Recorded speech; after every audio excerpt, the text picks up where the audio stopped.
कर जोरों विनती करूं, धरूं चरण पर शीस।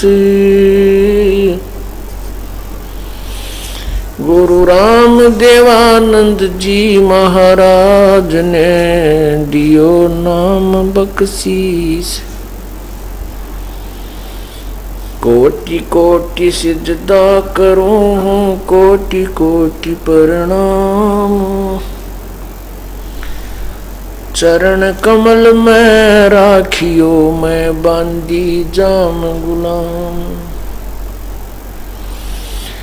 अब गुण किए तो बहुत किए, करत न मानी आर। बावे बंदा बख्श दियो, बावे गर्दन उतार।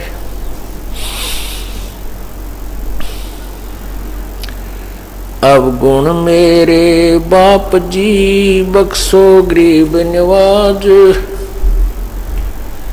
जो मैं पूत कपूत हूँ, और पिता को लाज।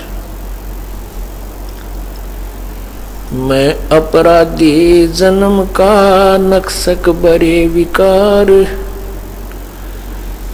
तुम दाता दुख भंजना, मेरी करो संवार।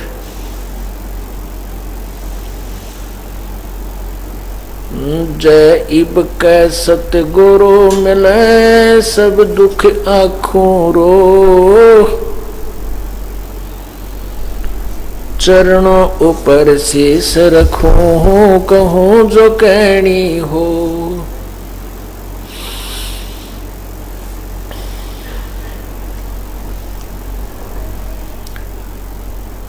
गुरु जी तुम ना भूलियो, चाहे लाख लोग मिल जाहीं। हमसे तुमको बहुत है, तुमसे हमको नाही। तुमरे विसारे क्या बने, मैं किसकी शरण में जाऊं। शिव वृंच मुनि नारदा, तिनके हृदय न समाऊं। बंदी छोड़ दयाल जी, तुम तक हमरी दौड़। जैसे कागज हाज का, अब सूझे और न ठोर।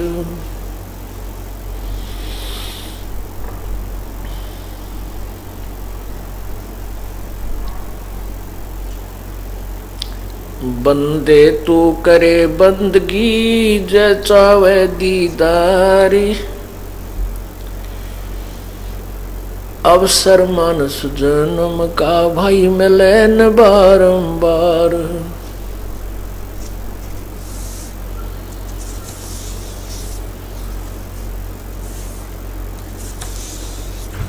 कबीर लूट सको तो लूटियो, राम नाम की लूट। पीछे फिर पछताओगे, प्राण जहांगे छूट।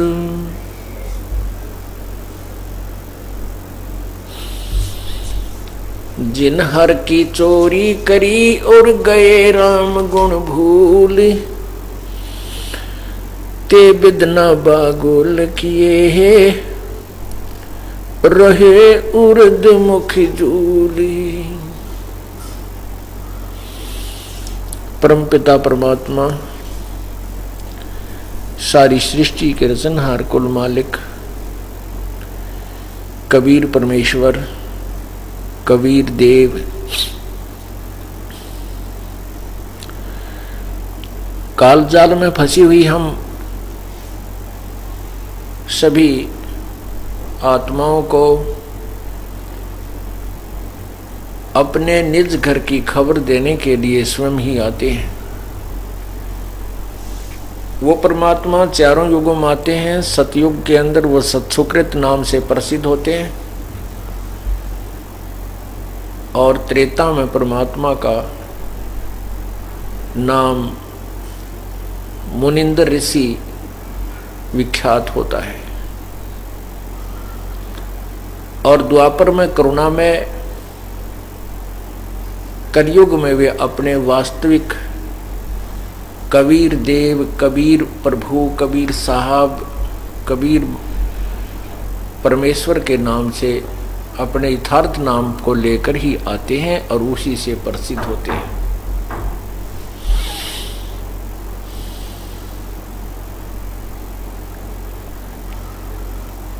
जब वो परमात्मा आते हैं उस समय उनके साथ बहुत संघर्ष होता है, क्योंकि वो यथार्थ ज्ञान देते हैं और उस समय काल के भेजे हुए नकली संतों ने, ऋषियों ने, गुरुओं ने शास्त्र विरुद्ध साधना का ढोल पीट रखा होता है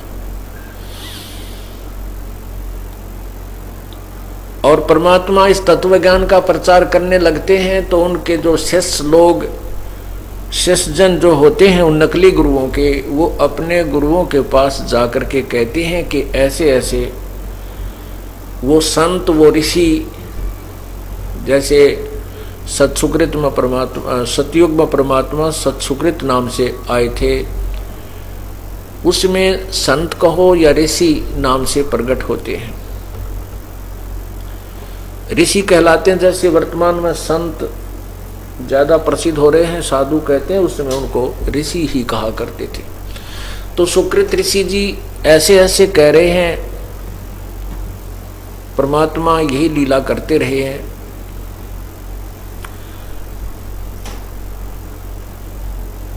उन संतों के, उन ऋषियों को अज्ञान होता है, ज्ञान नहीं होता, इस कारण से वो अपने शिष्यों से कहते हैं कि वो व्यक्ति, वो ऋषि झूठ बोलता है, उसको यथार्थ ज्ञान नहीं है, वो उल्ट ज्ञान देता है, विपरीत ज्ञान बता रहा है, इसलिए उसको वामदेव नाम से प्रसिद्ध कर देते हैं। वामदेव, वामदेव का अर्थ होता है, वाम का अर्थ होता है विपरीत ज्ञान देने वाला।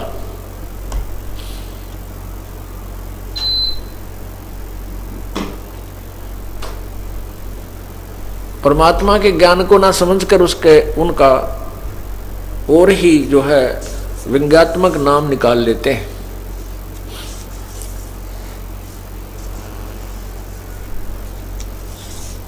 इसी प्रकार परमात्मा जब त्रेता युग में आते हैं तो भी उनके साथ ऐसे ही वो अज्ञानी ऋषि जन विरोध करते हैं।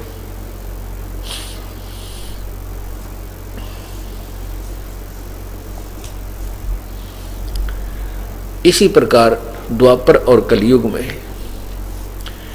अब कलयुग के अंदर जो परमात्मा आए थे, उन्होंने जो अपना यथार्थ ज्ञान प्रचार किया, उनका भी बहुत जबरदस्त विरोध किया गया था।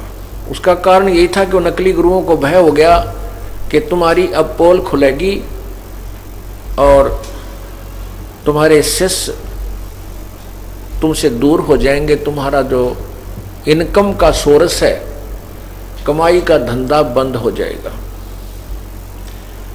इस डर से उन्होंने परमात्मा को बदनाम करना शुरू कर दिया कि झूठा है, कपटी है, ये क्या जाने भक्ति के बारे में, अशिक्षित है। हम संस्कृत के पढ़े हुए, काशी विद्यापीठ में पढ़े हुए हैं, हम वेदों और गीता को यथार्थ रूप से समझते हैं और जो तुम्हें बता रहे हैं यही गीता, वेदों और पुराणों में लिखा है। तो उसमें हमारे पूर्वज अशिक्षित थे, उन्होंने मान लिया कि वास्तव में कबीर साहब तो अशिक्षित हैं और ये पंडित यानी ये गुरु लोग हमारे शिक्षित हैं, तो इनको वेदों का ज्ञान यथार्थ होगा, इसमें कोई शंका नहीं। क्योंकि संस्कृत के ज्ञाता को उस समय झुठलाया नहीं जा सकता था, क्योंकि समाज शिक्षित नहीं था।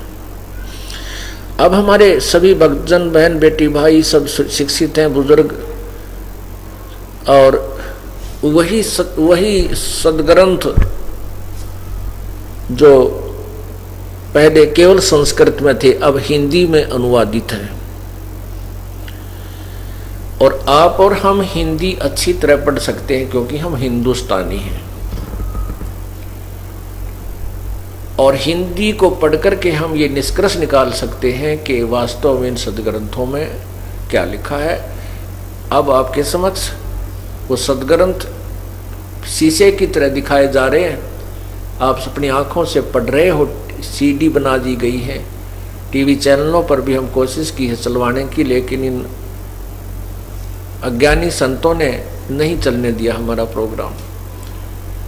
फिर भी हमने सीडी बना करके जनसाधारण तक पहुंचाने की चेष्टा की है, और पुण्यात्माएं अपनी आंखों देखकर इस यथार्थ ज्ञान को कृतार्थ हो रही हैं, गदगद हो जाती हैं कि ये अनमोल ज्ञान कहाँ छुपा था प्रभु अभी तक।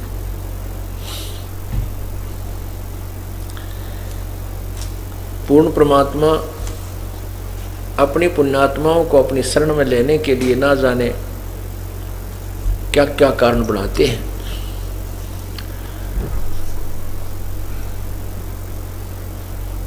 एक समय की बात है,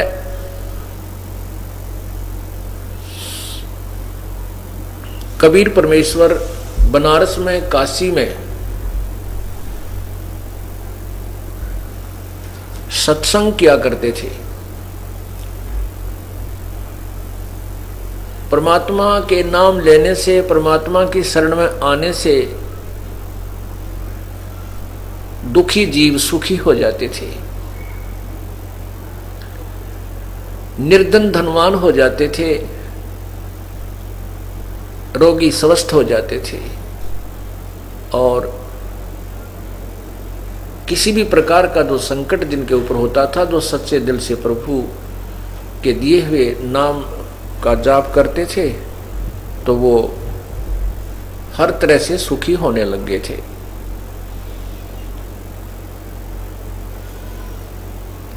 एक सर्वानंद नाम का बहुत बड़ा विद्वान ब्राह्मण था। वो संस्कृत का ज्ञाता था। संस्कृत तो विद्वान लोग, ब्राह्मण लोग पहले से ही पढ़े हुए होते थे, और उसमें एक शास्त्रार्थ की बीमारी थी। शास्त्रार्थ एक ऐसा रोग था जो अभी तक हमें परेशान कर रहा है।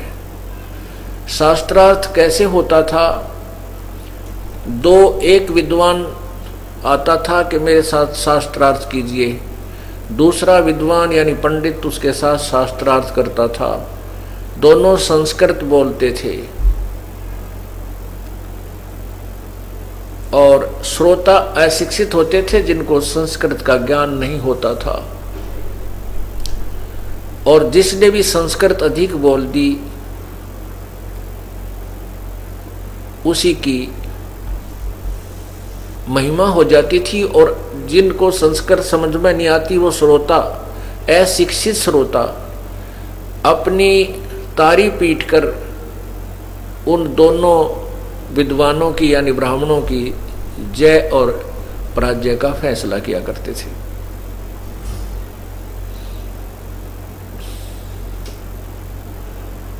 सर्वानंद नाम का जो ब्राह्मण था, उसने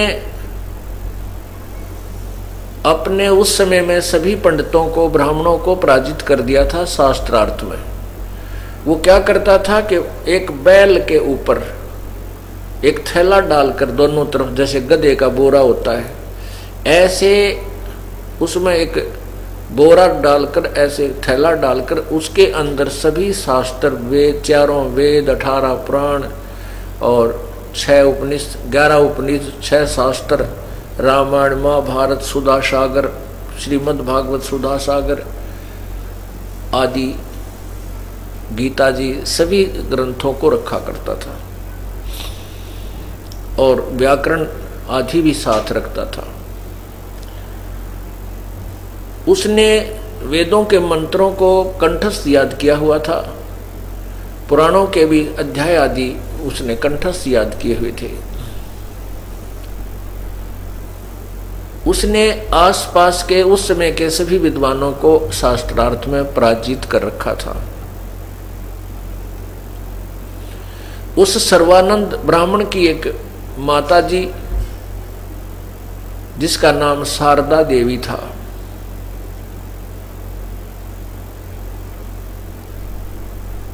वो बहुत दुखी थी, उसको ऐसी असाध्य बीमारी थी, असाध्य रोग था कि जिसका कोई भी ट्रीटमेंट नहीं हो पा रहा था। शारदा देवी ने अपने उपचार के लिए अपने पुत्र सर्वानंद से भी जंतर मंत्र करवा लिए। जैसे गीता जी में लिखा है कि वो 4 प्रकार के मुझे बजते हैं, जिसमें ज्ञानी, आर्थ, अर्थार्थी, ज्ञानी, आर्थ, जिज्ञासु और ज्ञानी। तो आर्थ का अर्थ होता संकट निवारण के लिए वेदों के मंत्रों से अनुष्ठान करना। तो माता ने अपने पुत्र से भी और जिसने भी जहाँ कोई संत बताया उसके पास जाकर के आशीर्वाद प्राप्त किया कि मैं स्वस्थ हो जाऊं, मेरा ये रोग नष्ट हो जाए। लेकिन सब जगह व्यर्थ रहा, कोई भी वैद्य की दवाई काम नहीं कर रही थी। पुण्यात्माओं, जब जिसके ऊपर 3 ताप का प्रभाव होता है वो किसी भी जंतर मंत्र से या किसी देव के भगवान के जाप से, पूर्ण परमात्मा के अतिरिक्त और पूर्ण संत से प्राप्त किए बिना कोई भी जाप जंतर मंत्र कोई करता है, उससे वो 3 ताप और प्रारब्ध कर्म समाप्त नहीं होता, वो भोगना ही पड़ता है। इसी वो जहाँ भी गई, वो पुण्यात्मा, वो दुखी स्त्री, वो बहन जहाँ भी गई, तो पहले तो उन ऋषियों ने जंतर मंत्र बताए, आप ये जाप करो, आप ऐसा करो, ऐसा करो, ऐसा पुण्य करो, वो सब कुछ कर लिया, लेकिन शारदा जी को कोई लाभ नहीं हुआ। तो अंत में वो ऋषि कह देता था, वो गुरु कह देता था कि बहन, ये तेरे प्रारब्ध का कर्म है, प्रारब्ध कर्म, ये पाप कर्म तुझे भोग कर ही समाप्त करना होगा, इसका कोई इलाज नहीं होता। साथ में वो उदाहरण भी देते थे कि किए हुए कर्म का फल, प्रारब्ध का कर्म तो भोगना ही पड़ता, ये पाप अक्षमा नहीं होता, नष्ट नहीं हो सकता। इसी प्रकार सबसे जवाब लेख प्राप्त करके वो माई अंतिम सांस गिने थी। उसके शरीर में बहुत ज्यादा पीड़ा रहती थी, न भूख लगती थी, न प्यास लगती थी, शरीर भी जीर्ण शीर्ण हो गया था। और वो सोच रही थी मेरी अब मृत्यु निकट है, और तड़फ रही थी, बहुत कष्ट पा रही थी। एक दिन परमात्मा कहते हैं, सौसल छिद्र मैं करूं अपने जन के काज, और हिरण्यक्ष कहते हिरणाकुश जो मार दूं मैं नरसिंह धर लूं साज। गैल गैल लाग्या फिरूं, जो जन हमारी शरण है ताका हूं मैं दास, और गैल गैल लाग्या फिरूं जब लग धरती आकाश। एक दिन उस शारदा के पास उसी का एक रिश्तेदार ब्राह्मण आया। उस ब्राह्मण ने परमात्मा कबीर जी से उपदेश ले रखा था। हाँ, उससे पहले एक उसकी सहेली आई जिसने कबीर परमात्मा से उपदेश ले रखा था, शारदा की सहेली ने।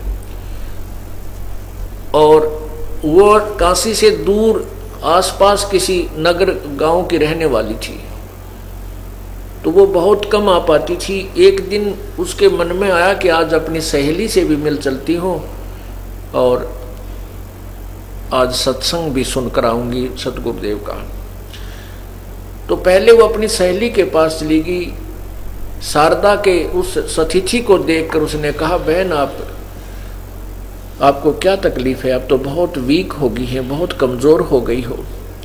शारदा जी ने कहा, बहन क्या बताऊं, मैं बहुत ही दुखी हूं, अंतिम श्वास गिन रही हूं। तो उस परमात्मा की शिष्या ने कहा कि आप इलाज करा लीजिए। शारदा ने कहा कि मैंने कोई वैद्य डॉक्टर नहीं छोड़ा है, सबसे इलाज करा लिया, लेकिन दवाई कोई असर नहीं करती, औषधि निष्क्रिय हो रही है।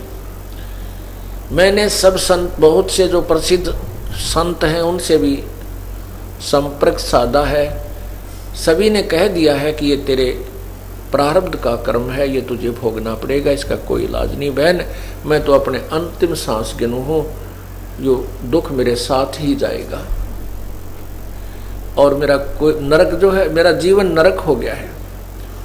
तब उसकी सहेली जो परमात्मा कबीर जी की शिष्या थी, उसने कहा, बहन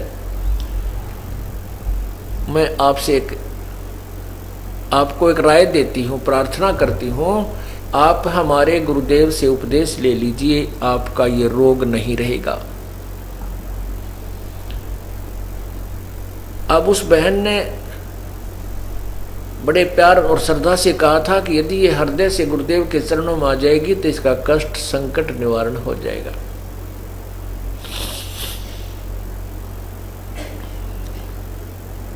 उस शारदा ने पूछा, बहन ऐसा कौन सा तेरा गुरुदेव है, बताइए, मैं उपदेश ले लूंगी, क्योंकि मैं तो बहुत दुखी हो चुकी हूँ, लेकिन आशा नहीं है मुझे कि मैं स्वस्थ हो जाऊं।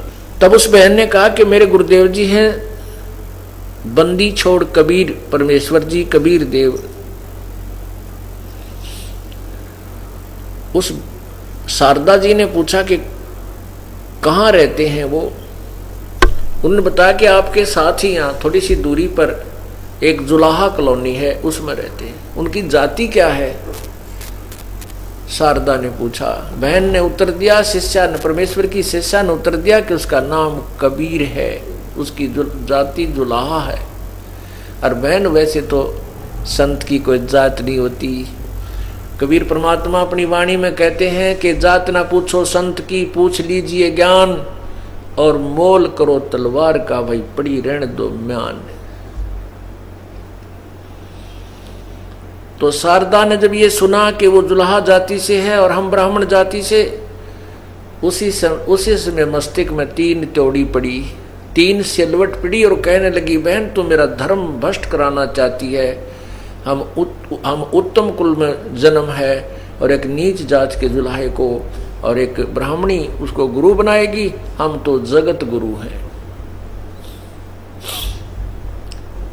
अब वो बहन कहने लगी, जो परमात्मा की शिष्या थी, उसने कहा, शारदा मैंने तो आपके भले के लिए कही, आप नाराज मत होइए, लेकिन ये मैं आपसे गारंटी देती हूं कि आप स्वस्थ हो जाओगी।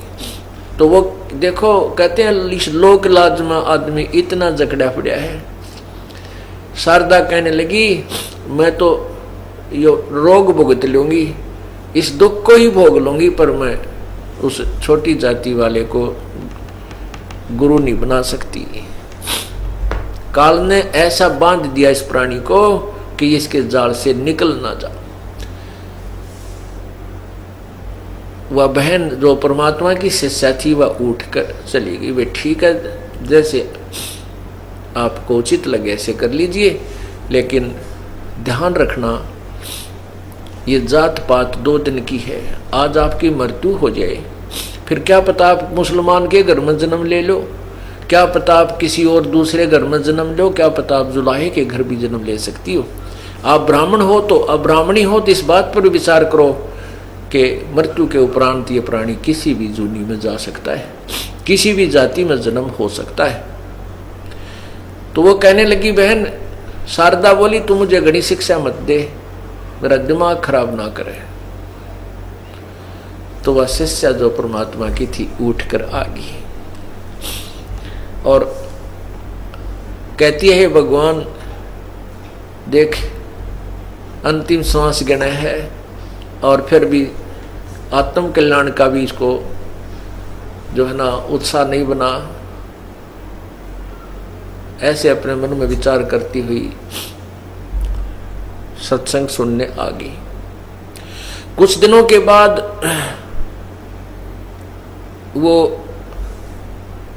कबीर परमेश्वर का एक शिष्य ब्राह्मण, जो शारदा जी का निकटतम रिश्तेदार था, संबंधी था, वो भी बहुत परेशान था, पूरा परिवार दुखी रहता था। पूरे परिवार पर जो है 3 ताप का प्रभाव था, शारीरिक कष्ट पूरे परिवार को। उसकी पत्नी तो अंतिम श्वास गिने थी और लड़के और लड़कियां भी बहुत दुखी थी और वित्तीय हालत बहुत कमजोर थी, बहुत बड़ा निर्धन था। रिश्तेदारों से उधार मांगकर भी वो छिक चुका था और रिश्तेदार भी उसको उधार देना बंद कर चुके थे। उसको देखते ही दरवाजा बंद कर दिया करते थे, ऐसी स्थिति थी। उस पुण्यात्मा को भी एक परमात्मा कबीर परमेश्वर की कोई शिष्य वहां पहुंचा, उसको सारी कहानी सुनाई, बार बार समझाया। उसको भी यही आंट बनी हुई थी कि मैं ब्राह्मण हूं और वो छोटी जाति का है। तब उस भक्त ने, परमात्मा के शिष्य ने, कबीर जी के शिष्य ने बार बार समझाया तो कहते मरता क्या नहीं करता। उस ब्राह्मण ने परमात्मा का उपदेश अपनी पत्नी को दिला दिया। नाम लेने से उसकी पत्नी को बहुत राहत मिली, बहुत राहत मिली। फिर उसने अपने बच्चों को दिलाया, वो भी काफी राहत हुई। फिर उसको इतना ऐसा चांदना होया, ऐसे प्रेरणा हुई, स्वयं भी जाकर के परमात्मा के चरणों में गिर गया, उपदेश ग्रहण किया कबीर परमेश्वर से।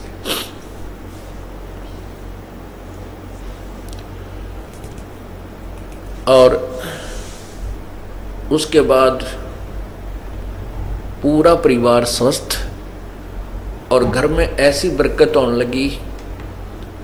पहले वो उधार लेता था, अब सबकी उधार भी तार दी 2, 3, 4 वर्ष के अंदर। और लोग उससे उधार लेकर जाते थे, वो निःशुल्क दिया करता था, वो बगैर इंटरेस्ट के, बगैर ब्याज के पैसे देता था। लोग बड़े प्रसन्न थे गरीब आदमी के, बड़ा भगवान करे तेरा दिन रात आशीर्वाद दिया करते थे कि तू दिन रात फले। ऐसा साहूकार हमने देखा है नहीं जो बगैर ब्याज के पैसे देता है। परमात्मा मना करते हैं कि ब्याज नहीं लेना चाहिए, किसी की मदद करना चाहते हो तो वैसे कर दीजिए, अन्यथा पैसा मत, ब्याज नहीं लेना चाहिए। अब वो इतना सुखी हो गया कि जन जन को जाकर कहता है कि कबीर परमात्मा स्वयं मालिक आए हैं, उनसे उपदेश ले लीजिए, अपना कल्याण करवा लीजिए।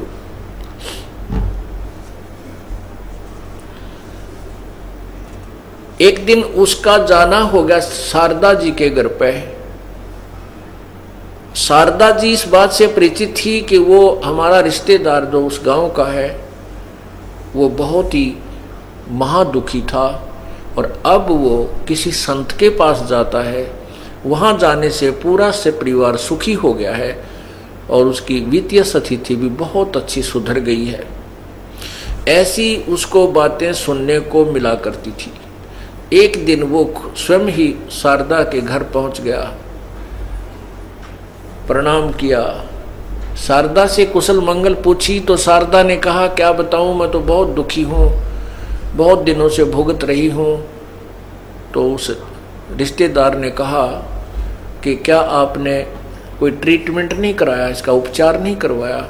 शारदा ने सब कथा बता दी कि मैंने सब उपचार करवा लिया, सभी ऋषियों से जो भी मेरे पहुंच तक जहाँ तक थी मुझे ज्ञान हुआ, उन संतों से भी, ब्राह्मणों से भी, सबसे मैंने अपने संकट निवारण के लिए प्रार्थना की। अंत में उन्होंने बताया कि तो ये प्रारब्ध का कर्म है और ये तो मुझे भोगना ही पड़ेगा।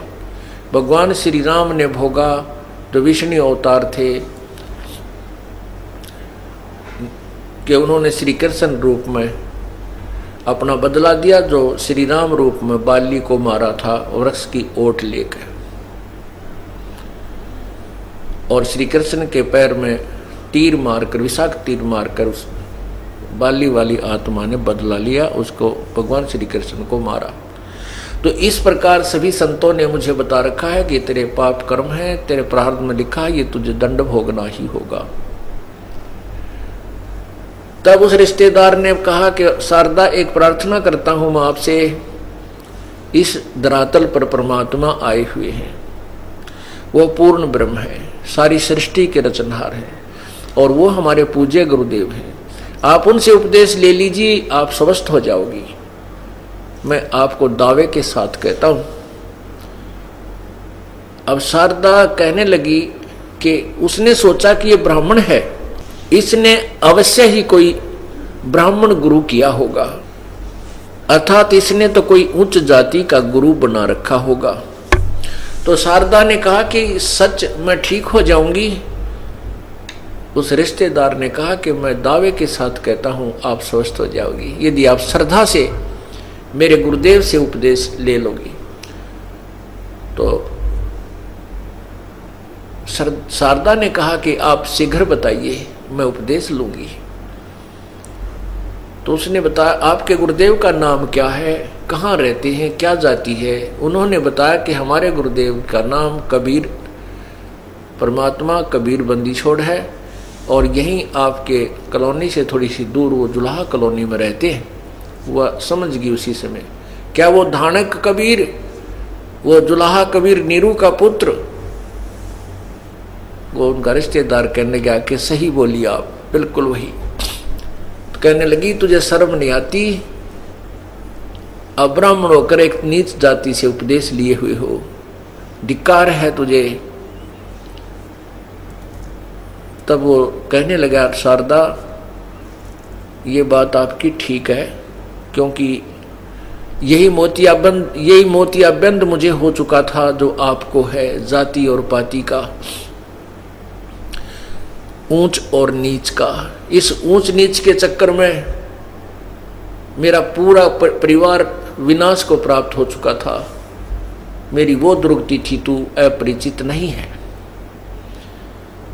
और मैं इतना दुखी था कि मुझे ये ब्राह्मण रिश्तेदार भी मेरे से नफरत करने लग गए थे। जिसके द्वार पर मैं चला जाता था, स्वाभाविक भी जाता था किसी रिश्तेदार के पास या भाईचारे में, तो उसके मन में आती थी ये उधार मांगने आया होगा। मेरा पूरा परिवार महादुखी था। और इस कबीर जुल्हा अर्थात इस धानक से उपदेश लेने के बाद आज मेरा परिवार पुनर्आबाद हो गया है। मैं औरों का उधार लेता था, आज उनके उधार उतार के वो मुझसे उधार मांगने आते। और देख ले शारदा, आपके हित के लिए कह रहा हूं, ये तो पछतावेगी इस समय को। ये पूर्ण परमात्मा है, ये रोग तो आपका मुफ्त में ठीक होगा, ये तो मैं दावे के साथ कहता हूं।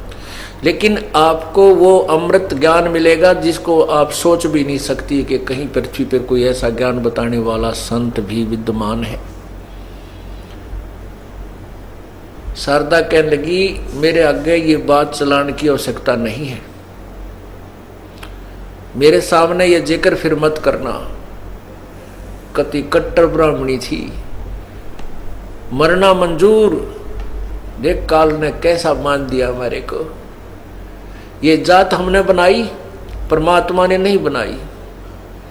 हम संत जन कहते हैं, कबीर परमात्मा कहते हैं, ऊंच नीच इस विध है लोई, और कर्म को कर्म कहाँ में दोई। ऊंच और नीच तो जो जाति से नहीं, कर्म से है।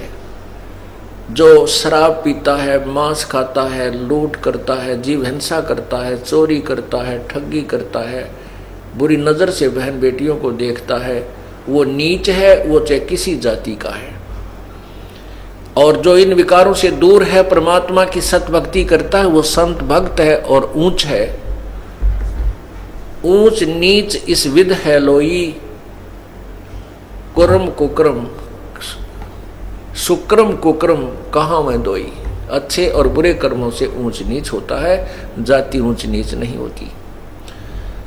लेकिन उस पंडितानी का कहाँ समझ में आवा थी, वह तो पक्की रंग में रंग रही थी, कत्ती नहीं मानी।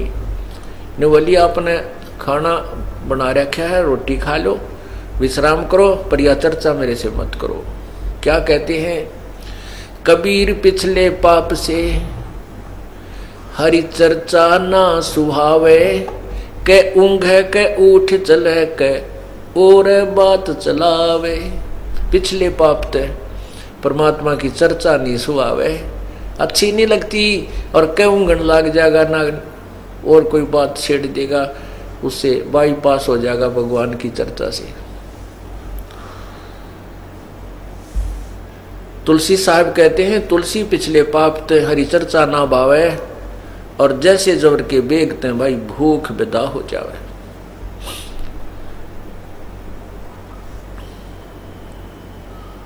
जैसे रोगी, जबर के रोगी को, जिसको बुखार हो जाता है, उसको खाना अच्छा नहीं लगता। मनुखा, दाख, किशमिश, सेब, संतरे और रोटी कड़वी लगती है और वो खा नहीं सकता। न तो रोटी कड़वी है, ना किशमिश कड़वी है, ना मनुखा दाख कड़वी है, ना सेब संतरे कड़वी है। कड़वा उसकी बुखार ने उसके शरीर की व्यवस्था को बिगाड़ दिया, जिस कारण से उसको मीठी वस्तु भी, वो पदार्थ भी अब कड़वे नजर महसूस होते हैं। ठीक इसी प्रकार पाप कर्मों के जो दबाव से, प्रभाव से प्राणी को इतना बुखार बन जाता है, इतना दबाव बन जाता है पाप कर्मों का, कि राम नाम की मनुखा दाख भी उसको नीम जैसी कड़वी लगती है, उसको अच्छी नहीं लगती। पुण्यात्माओं, इस पाप कर्मों के जबर को उतारने का ट्रीटमेंट, उपचार भी यही है कि कड़वी गोली ही खानी पड़ेगी। मलेरिया हो जावे तो कड़वी कुनीन खानी ही पड़ती है, चाहे वो रुचि कर लगे या ना करे लगे, वो कड़वी दवाई का फांका मारना पड़ेगा। इसी प्रकार परमात्मा, उसका ट्रीटमेंट क्या है कि जिसको परमात्मा की चर्चा अच्छी नहीं लगती, उसका उपचार भी यही है कि ना चाहते हुए भी सत्संग सुने, अच्छा लगे चाहे ना लगे। जैसे कुनीन खाना कोई अच्छा नहीं लगता, लेकिन वो खाए पार पड़े, फिर कुछ दिनों के उपरांत जितना भी बुखार कम होता चला जाएगा, उतनी ही रोटी रुचिकर लगने लग जाएंगी, अच्छी लगेगी। और जब स्वस्थ हो जाएगा, फिर वो लुखी सूखी रोटियां, चाहे नमक भी ना डाल रखा और सब्जी भी ना हो, 4, 5, 6 तो एक टाइम खा जाता है, क्योंकि वह पूर्ण स्वस्थ है। इसी प्रकार पुण्यात्माओं, जिस प्राणी को प्रथम बार सत्संग सुनने को मिलता है, वो उसको अच्छा नहीं लगता, क्योंकि उसको तो रागनी अच्छी लगे, कई फिल्मी गाने बढ़िया लगे, कि उसके कानों में वो आदत पड़ रही है, और परमात्मा की ये कथा उसको कति नहीं सुनाती, अच्छी नहीं लगती। तो वो पहली बार आकर सोचेगा अपने साथी गेल कित फंस गया आकर, आड़े को गाना बजाना भी कोई ना ढोलकी ढालकी बांध रखी, ना कोई ऐसा सुरीली कोई सारंगी पारंगी चल उसने दिल ला ले, ये तो बिरानी बात बताओ।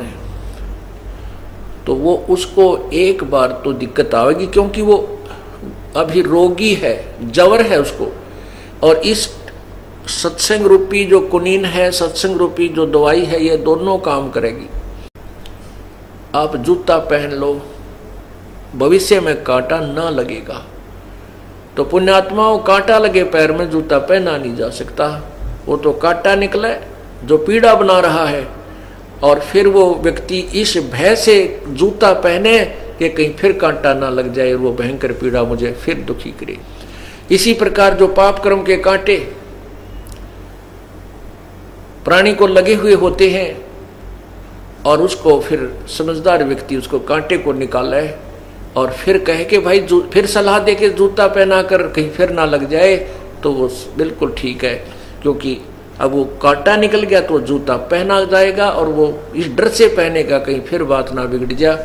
पीड़ा बहुत होती है कांटा लगने से। तो पाप कर्म का कांटा परमात्मा कबीर बंदी छोड़ निकालते हैं, और फिर राम नाम का जूता दे देते हैं, बेटा इसको, बेटी इसको पहने रखना, भविष्य में इसको उतारना नहीं है, अर्थात ये भक्ति छोड़ना नहीं है, तो फिर दुखी हो जाएगा। तो फिर वो इस डर से उस राम नाम के जूते को, अर्थात भगवान की भक्ति को नहीं त्याग सकता कि कहीं फिर वो प्रॉब्लम दोबारा ना हो जाए। इसी का प्रमाण हमारे वेद देते हैं। यजुर्वेद अध्याय नंबर 8 का मंत्र नंबर 13, और यही अज्ञान आपको दिखाते हैं महर्षि दयानंद सरस्वती द्वारा क्योंकि इस क्षेत्र में महर्षि दयानंद को एक बहुत ही बड़ा विद्वान माना जाता था और वेदों का ज्ञाता अद्वितीय, अर्थात इसके समान वेदों का ज्ञाता नहीं है। महर्षि दयानंद की ख्याति ऐसी फैली हुई थी पूरे भारतवर्ष में। अब इस दास ने इसका यह पालस उतार दी, वेदों से मिला दिया इनके ज्ञान को। ये वेदों को सत्य मानते हैं और वेद कहते हैं परमात्मा पाप नाश कर देता है, पाप समाप्त कर देता है। महर्षि दयानंद जी कहते हैं कि साधक स्तुति करने वाले भगत के, भगवान के भगत के पाप नष्ट नहीं होते। यदि कोई कहे कि साबुन और पानी लगाने से साबुन, कोई कहे कि क्या साबुन कपड़े के मैल छुड़वा देता है, नाश कर देता है, और उसका उत्तर मिले दूसरे से कि नहीं साबुन कपड़े के मैल नाश नहीं करता, तो क्या वो व्यक्ति साबुन से परिचित है? क्या उसने कभी जिंदगी में साबुन देखा है? जो ये कहता है कि साबुन से कपड़े का मैल नहीं कटता, नहीं, वो साबुन से परिचित नहीं है, मिथ्या बात बना रहा है। कोई कहे कि औषधि से रोग नहीं कटता और पहलवान बन जाएगा, खा ले, इससे और लाभ है, तो क्या वो वैध हो सकता है? क्या उसके पास जाने से की रुचि बनेगी जिसका रोग, यूँ कहता कि औषधि से रोग नहीं कटता? ऐसे ही थ्योरी महर्षि दयानंद जी की है। देखिए सत्यार्थ प्रकाश, ये सत्यार्थ प्रकाश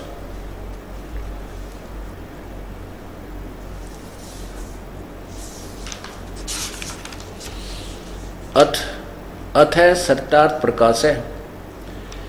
महर्षि दयानंद सरस्वती स्वामी विरचित है।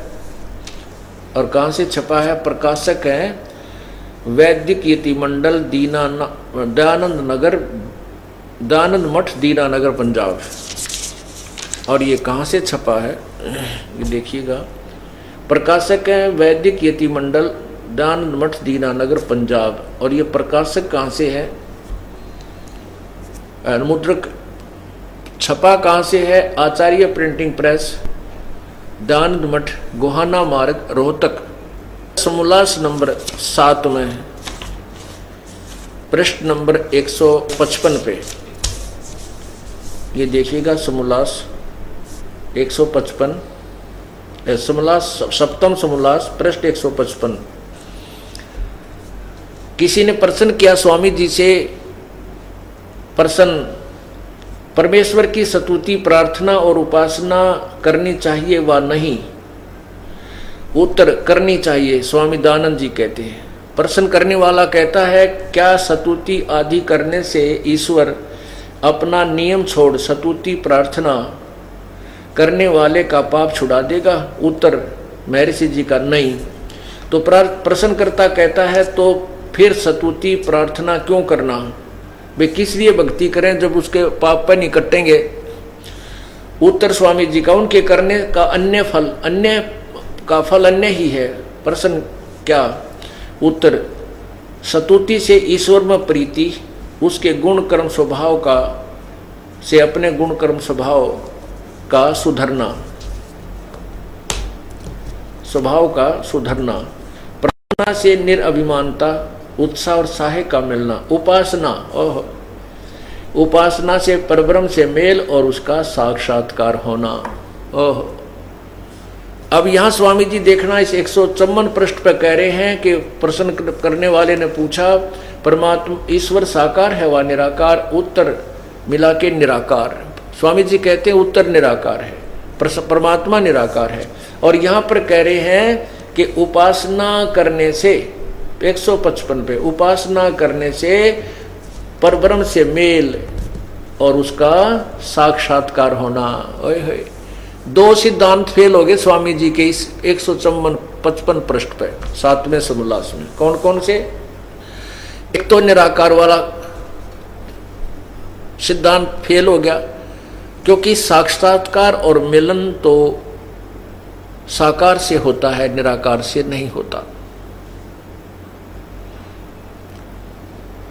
और दूसरा सिद्धांत ये हो गया कि वो कहते हैं कि पाप अक्षमा नहीं होते। अभी आपको दिखाएंगे यजुर्वेद अध्याय नंबर 8 के मंत्र 13 में कि परमात्मा पाप काट देता है। और तीसरा सिद्धांत वो फेल हो गया, वो कहते हैं कि ब्रह्म से अतिरिक्त कोई भगवान नहीं है, परमात्मा एक ही है, अनेक भगवान वेदों में नहीं लिखे, केवल एक भगवान, अनेक नहीं है। तो ब्रह्म और परब्रह्म, दादा और परदादा दो होते हैं, एक नहीं होते।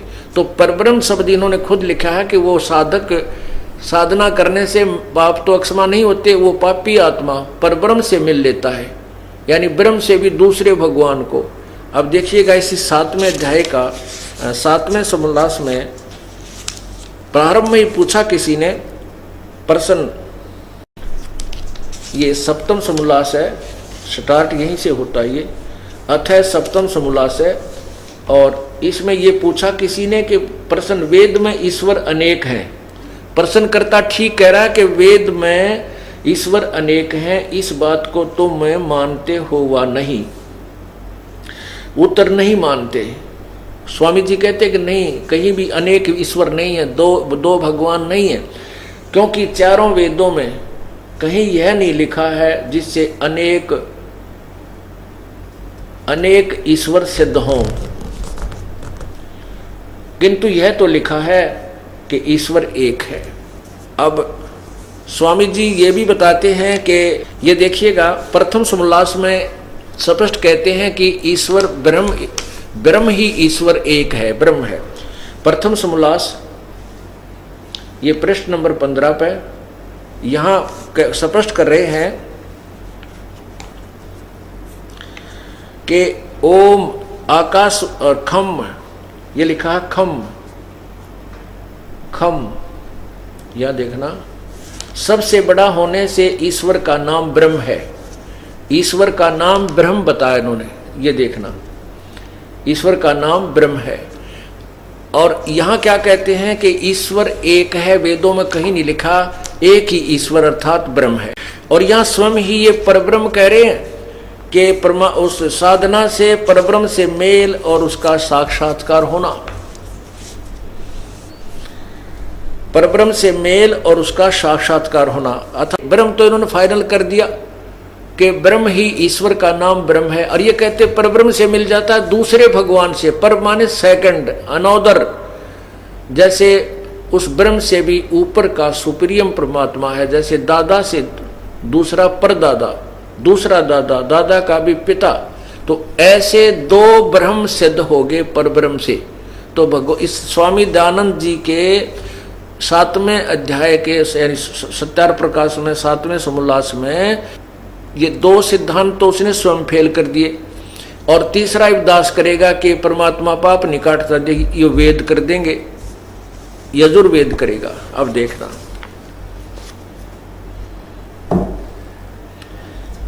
ये यजुर्वेद महर्षि दयानंद जी की करकमलों से ही अनुवादित है। उन्होंने खुद अपने कलम से अनुवाद किया है कि परमात्मा घोर पाप को भी काट देता, क्योंकि वेद सत्य है, वेद ज्ञान महर्षि दयानंद या किसी व्यक्ति विशेष का नहीं है, अनुवाद करता ये ऋषि हुए हैं। अब इन्होंने खुद लिखा है कि वो परमात्मा सब पाप काट देता है, सब दुखों को यानी घोर पाप को भी काट देता है। वो पूर्ण परमात्मा की सत भक्ति करने से, कोई भी सत साधना करो, वो परमात्मा सबके दुखों को दूर कर देता है। अब देखना, ये है यजुर्वेद और ये है महर्षि दयानंद सरस्वती द्वारा अनुवादित है। और ये कहाँ से प्रकाशित है देखना, ये वेद। प्रकाशक है सार्वदेशिक आर्य प्रतिनिधि सभा 2/5 महर्षि दयानंद भवन, रामलीला मैदान, नई दिल्ली से। और इसके मुद्रक कौन है, अर्थात ये प्रेस कहाँ से छपा कहाँ है? Prince offset printers 1510 Pataudi house, Daryaganj, नई दिल्ली। और ये महर्षि दयानंद द्वारा, ये देखना, यजुर्वेद भाषा भाष्य संपूर्ण 40 अध्याय महर्षि दयानंद सरस्वती कृत स्वामी दयानंद जी ने इसका अनुवाद किया है। अब देखना 8वें अध्याय में यह है 8वां अध्याय और ये है 241 पृष्ठ पे। और नीचे देखिए इसकी संस्कृत है 13वां मंत्र है। ये देवकृतस्य, ये इसकी संस्कृत है और ये 241 पृष्ठ आपने देखा। इसका अनुवाद महर्षि जी ने 242 पृष्ठ पे, नेक्स्ट पृष्ठ पे किया है। ये देखिएगा, ये 242 पे ये क्या कहा कि हे सबके उपकार करने वाले मित्र आप, दान देने वाले के, एनस्य माने अपराध के, अवैध जन्म माने विनाश करने वाले, असी माने हो। मनुष्य कर्तस्य, साधारण मनुष्यों के किए हुए, एनस्य माने अपराध के अर्थात पाप के, अवैध जन्म विनाश करने वाले हो। पितृकृतस्य, पिता के किए हुए, एनस्य विरोध आचरण के, एनस्य माने पाप ही समझिए, क्योंकि यहाँ एनस्य माने पाप लिखा है, एनस्य माने अपराध लिखा है, तो यहाँ भी एनस्य, इन्होंने विरोध आचरण कहा है तो यहाँ भी पाप ही होना चाहिए। तो विरोध आचरण के अर्थात पाप के, विनाश करने, अच्छी प्रकार हरने वाले या नाश करने वाले हो। आत्मकृतस्य, अपने किए हुए पाप के, एनस्य माने पाप के दूर करने वाले हो, असी माने हो। एनस्य, एनस्य अधर्म के, अधर्म अर्थात घोर अधर्म के, घोर पाप के नाश करने वाले हो, नाश करने हारे हो। अब जानता हुआ मैं जो कुछ भी एन यानी पाप, अधर्म आचरण किया करता हूँ व करूँ, अनजान मैं जो कुछ भी किया करता हूँ व करूँ, उस सब एन से पाप के, सब पाप के, इन्होंने दुष्ट आचरण लिखा है। एन से माने पाप के दूर, अवजन माने नाश करने वाले, दूर करने वाले आप हैं। अब 6 बार लिखा तो 1 बार लिखा होता तो ये कर देता गोलमोल हिंदी, उसकी और कुछ बना देता। जैसे 5वें अध्याय के प्रथम श्लोक में यजुर्वेद में कर रखा है अग्ने तनुरसी, जहाँ पर अग्नि का अर्थ परमात्मा लिखना, लिख करके हे बिजली के समान, शरीर के समान है, ऐसे गोलमोल कर दिया। जबकि यहाँ पर भी ये कर सकते थे, लेकिन यहाँ परमात्मा ने ऐसी रजा बख्शी, इसमें 6-7 बार लिखा है कि परमात्मा साधक के पाप नाश कर देता है। तो इससे सिद्ध हुआ कि महर्षि दयानंद जी वेदों से कति अनभिज्ञ थे, वेद ज्ञान नहीं था, वो अज्ञानी थे, वेदों का ज्ञान उनको नहीं था। और महर्षि की पदवी उन्होंने वैसे ही फोकट में प्राप्त की थी, वो लोक वेद के आधार पर वो प्रसिद्ध थे। अब उनकी पाल्य सूत्र की, उनके ज्ञान की पोल खुल गई कि वो वेद ज्ञान युक्त नहीं थे। है कि सबके उपकार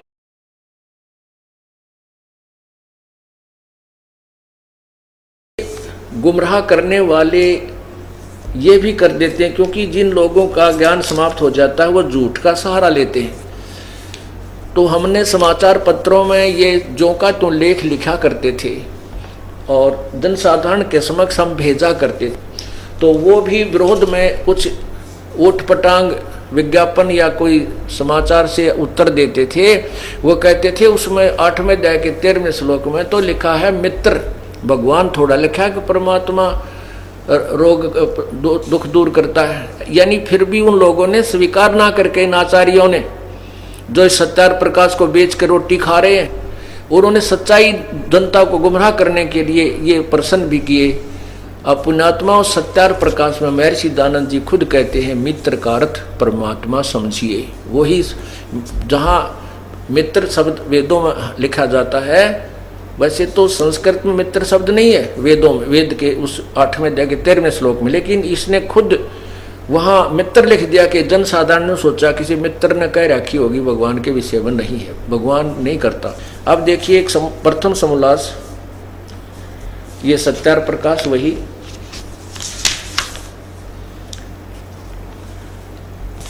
और इसके प्रथम समोल्लास में पृष्ठ नंबर 18 पे नीचे देखिएगा, मित्र आदि नामों से सखा और इंद्र आदि देवों से प्रसिद्ध व्यवहार देखने वाले उन्हीं का ग्रहण करना चाहिए। तो यहाँ क्या कहते हैं,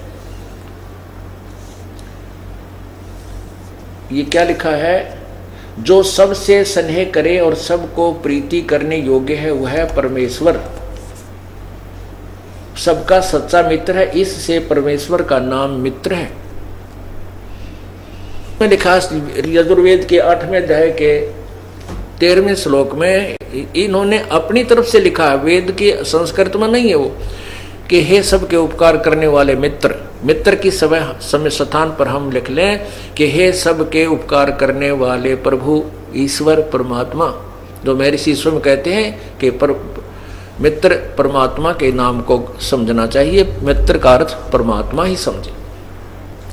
तो इसी प्रकार उस शारदा और अन्य समाज को यह उल्टी पट्टी पढ़ा रखी थी कि पाप कर्म नहीं कटते, पाप तो भोगने ही पड़ते हैं, परमात्मा पाप अक्षमा नहीं करता। और इसमें लिखा है वेदों में ब्रह्म बोल रहा है और ब्रह्म पूर्ण परमात्मा पूर्ण ब्रह्म की तरफ संकेत कर रहा कि वो परमात्मा पूर्ण ब्रह्म अपने साधक के पापों का नाश कर देता है।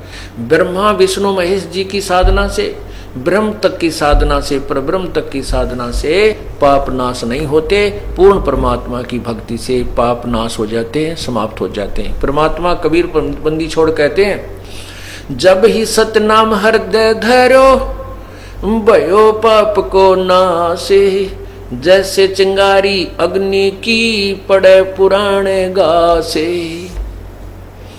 कि जब ही सतनाम हृदय धरो, जब ही सच्चा नाम पूर्ण संत से प्राप्त हो जाता है और हम उसको सच्ची लगन सच्ची श्रद्धा मर्यादा से जाप करते हैं, तो वो पाप नष्ट ऐसे हो जाते हैं जैसे बहुत बड़े घास के ढेर में और एक माचिस की सीख लगा दी जाए।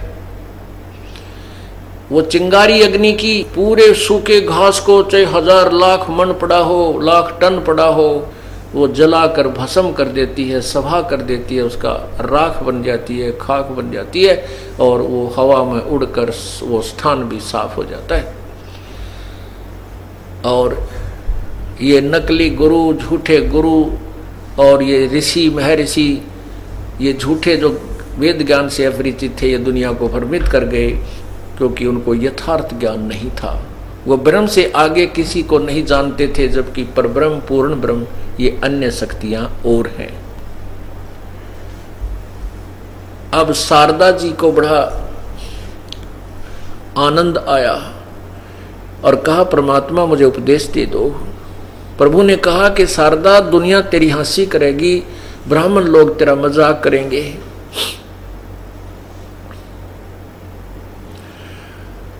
तो शारदा ने कहा कि भाड़ में जाओ ये समाज और भाड़ में जाओ ये लोग। ये परमात्मा, आपने तो मेरी आंख खोल दी, क्योंकि सत्संग सुना।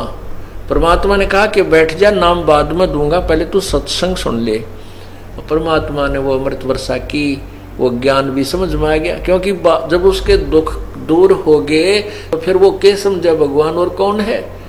जो गुरु जी जो वचन कह रहे वो सारे सच्चे नजर आ रही थी। तो उस पुण्यात्मा ने कहा, भगवान मुझे नहीं लेना देना किसी समाज जात से, मैं आपकी बेटी, आप मेरे परम पिता, और मुझे उपदेश दो प्रभु। परमात्मा तो यही चाहते थे, उपदेश दे दिया। उपदेश दे दिया। अब शारदा डट कर भजन करती और फिर रह रहकर सत्संग सुनती तो उसकी आत्मा से जो अज्ञान था वो पूर्ण रूप से हट गया। परमात्मा कहा करते, बच्चों, वर्तमान में कोई भी संत ऋषि नहीं है जिसके पास तत्व ज्ञान है और जिसको यथार्थ भक्ति का मार्ग का ज्ञान हो। इस बात को सभी शिष्य अच्छी तरह मानते थे, जानते थे।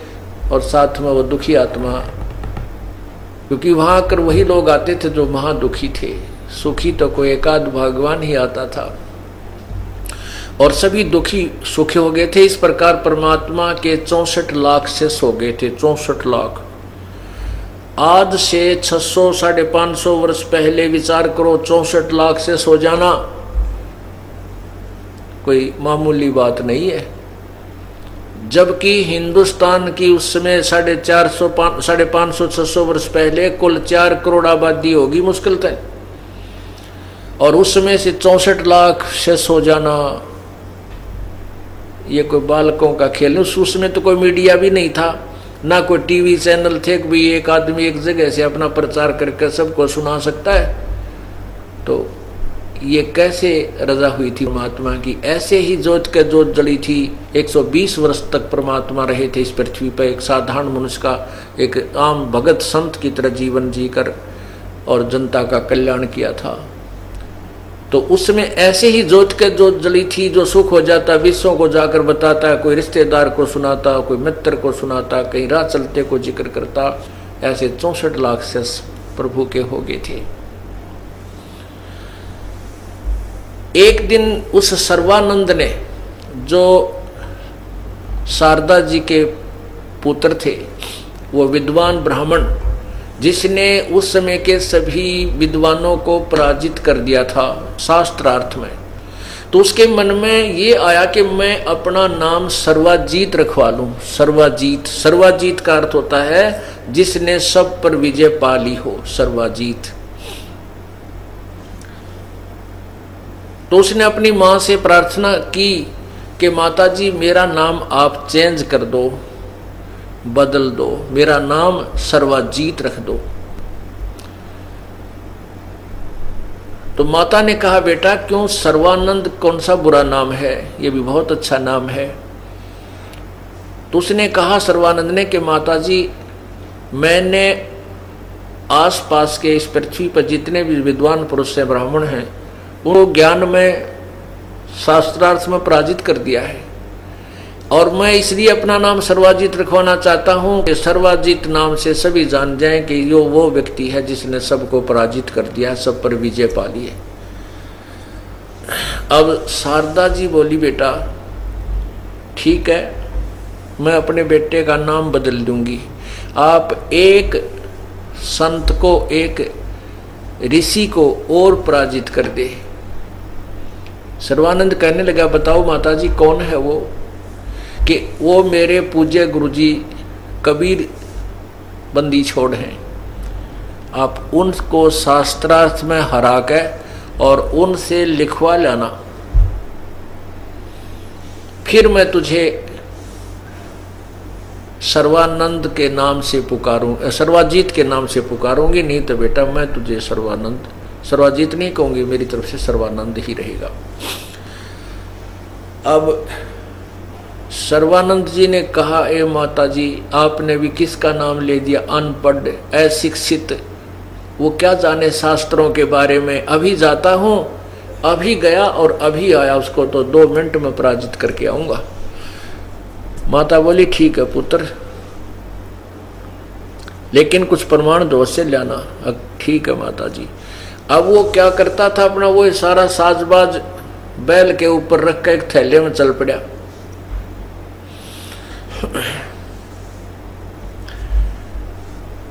और दोपहर का समय, यही 11-12 बजे का समय दिन का, और सर्वानंद जी चल पड़े बैल को साथ ले करके, उसके अंदर सारे शास्त्र रख करके। जब वो जुलाहों की कॉलोनी में पहुंचा तो वहां एक लड़की जो कमाली नाम की थी, वो परमात्मा ने जीवित की थी कब्र से निकालकर, जो शेख तकी की पुत्री थी। वो 12-13 वर्ष की लड़की की उम्र होकर वो मृत्यु को प्राप्त हो चुकी थी, और परमात्मा ने कब्र से निकलवा के हजारों व्यक्तियों के सामने, सिकंदर लोधी के सामने उस लड़की को जीवित किया था।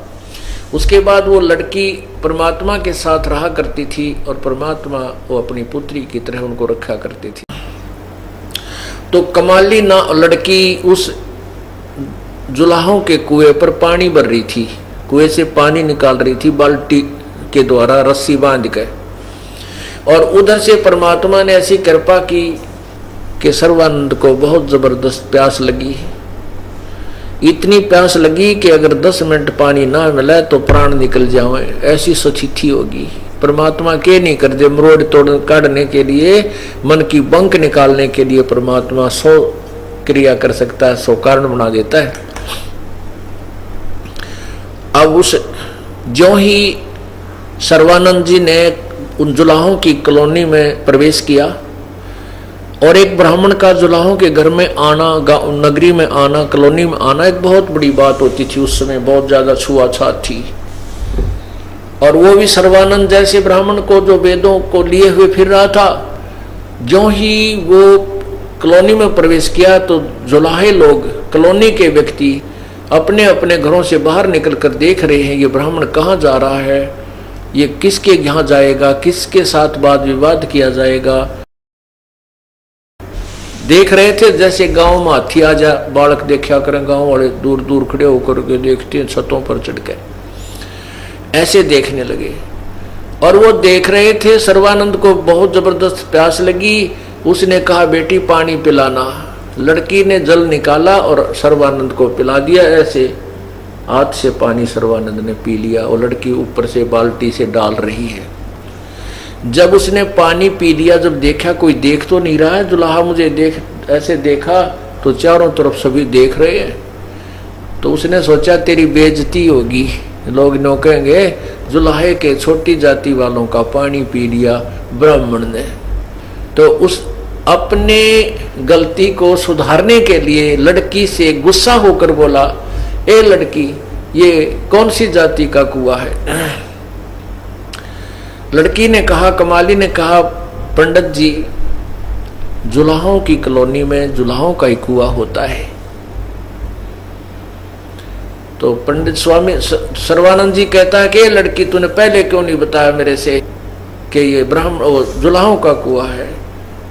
तब लड़की ने कहा, सर्वानंद स्वामी जी उस समय तो तेरी जान निकलन हो रही थी, तूने क्यों ना पूछा वे भाई किसका कुआं है यो, क्या आपको पता नहीं था जुलाहों का कुआं है।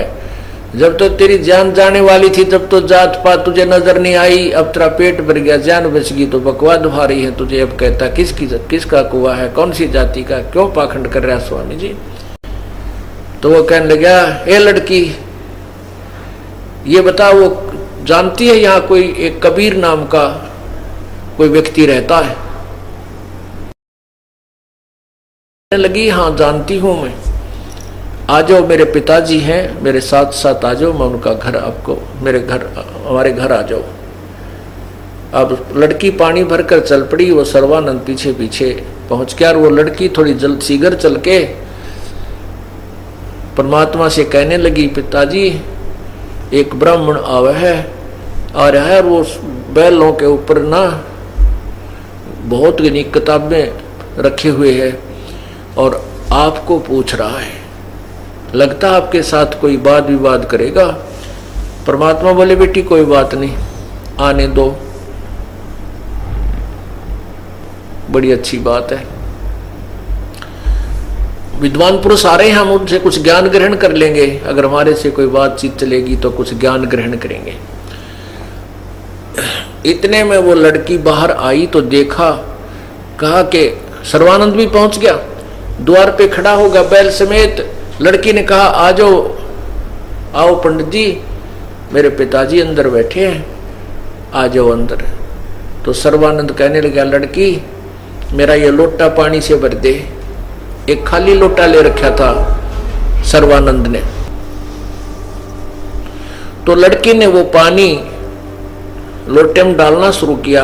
जब लोटा भर गया तो कहता और डाल दे, और डाल दे, यानी पूरा लबालब भरवा लिया उसमें, और जरा सा भी जल डाले तो वो बाहर निकल जाए, ऐसा लोटा फुल करवा लिया। और कहने लगा, लड़की ले ये लोटा जो का तू पानी का भरा हुआ कबीर के पास ले जा और उसको कहना इसका उत्तर दे मेरे प्रश्न का। लड़की उस और कहा कि जल नहीं इसमें से गिरना चाहिए, ध्यान से पकड़ के। लड़की ने पकड़ा वो उसका लोटा, धीरे धीरे धीरे धीरे गई। पिताजी वो ब्राह्मण ने बाहर खड़ा है, उसने ये जल का लोटा आपके पास भेजा है और कहा मेरे प्रश्न का उत्तर लाओ। परमात्मा ने इतनी बड़ी मोटी सुई थी वहां पर लोहे की, वह बड़ी सुई हुआ कर वह उठाकर और उस लोटे में गिर दी। अब जितना वो सुई उसमें प्रवेश हुई तो उतना ही पानी बाहर निकल गया,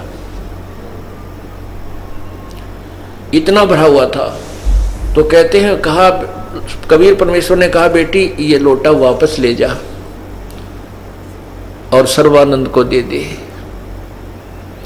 अब वो लड़की धीरे धीरे उस लोटे को फिर लेकर आई बाहर के, ले पंडित जी आपका लोटा संभालो। तो सर्वानंद ने कहा, बेटी क्या उत्तर दिया तेरे पिताजी ने? लड़की ने कहा, उत्तर कुछ नहीं दिया, इसमें सुई डाल दी एक और कुछ पानी निकल गया बाहर।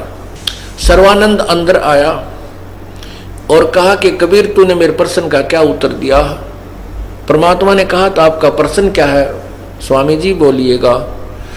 स्वामी जी ने कहा, सर्वानंद ने कहा कि मैंने शास्त्रार्थ में आसपास के सभी विद्वानों को पराजित कर दिया है और मैंने अपनी माता जी से सर्वाजित नाम बदलवाने की प्रार्थना की थी।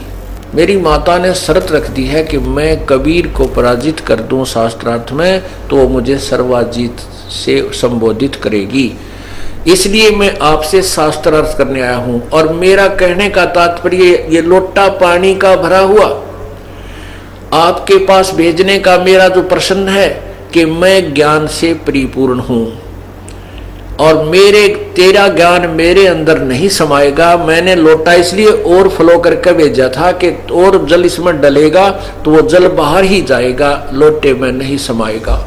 अर्थात मैं ज्ञान से इतना परिपूर्ण हूं कि मुझे तेरा ज्ञान मेरे अंदर नहीं समाएगा, तू अपनी हार लिख दे। परमात्मा बोले, मेरा उत्तर सुन ले। मेरा उत्तर क्या था? जैसे आपके लोटे में और पानी डालने से वो पानी बाहर निकल सकता था, आपके लोटे वाले में नहीं समा सकता था। मैंने इसके अंदर वो सुई इसलिए डाली है कि मेरा ज्ञान इतना वजनदार है कि जिस प्रकार वह लोहे की सुई तेरे लोटे की तली में पहुंच गई और तेरा पानी बाहर निकल गया। मेरा ये ज्ञान इतना वजनदार है कि तेरा ज्ञान ऐसे बाहर निकल जाएगा और मेरा ज्ञान तेरे हृदय में समा जाएगा, ऐसे जम जाएगा जाकर के, और ये तेरा नकली ज्ञान तेरे अंदर से बाहर निकल जाएगा।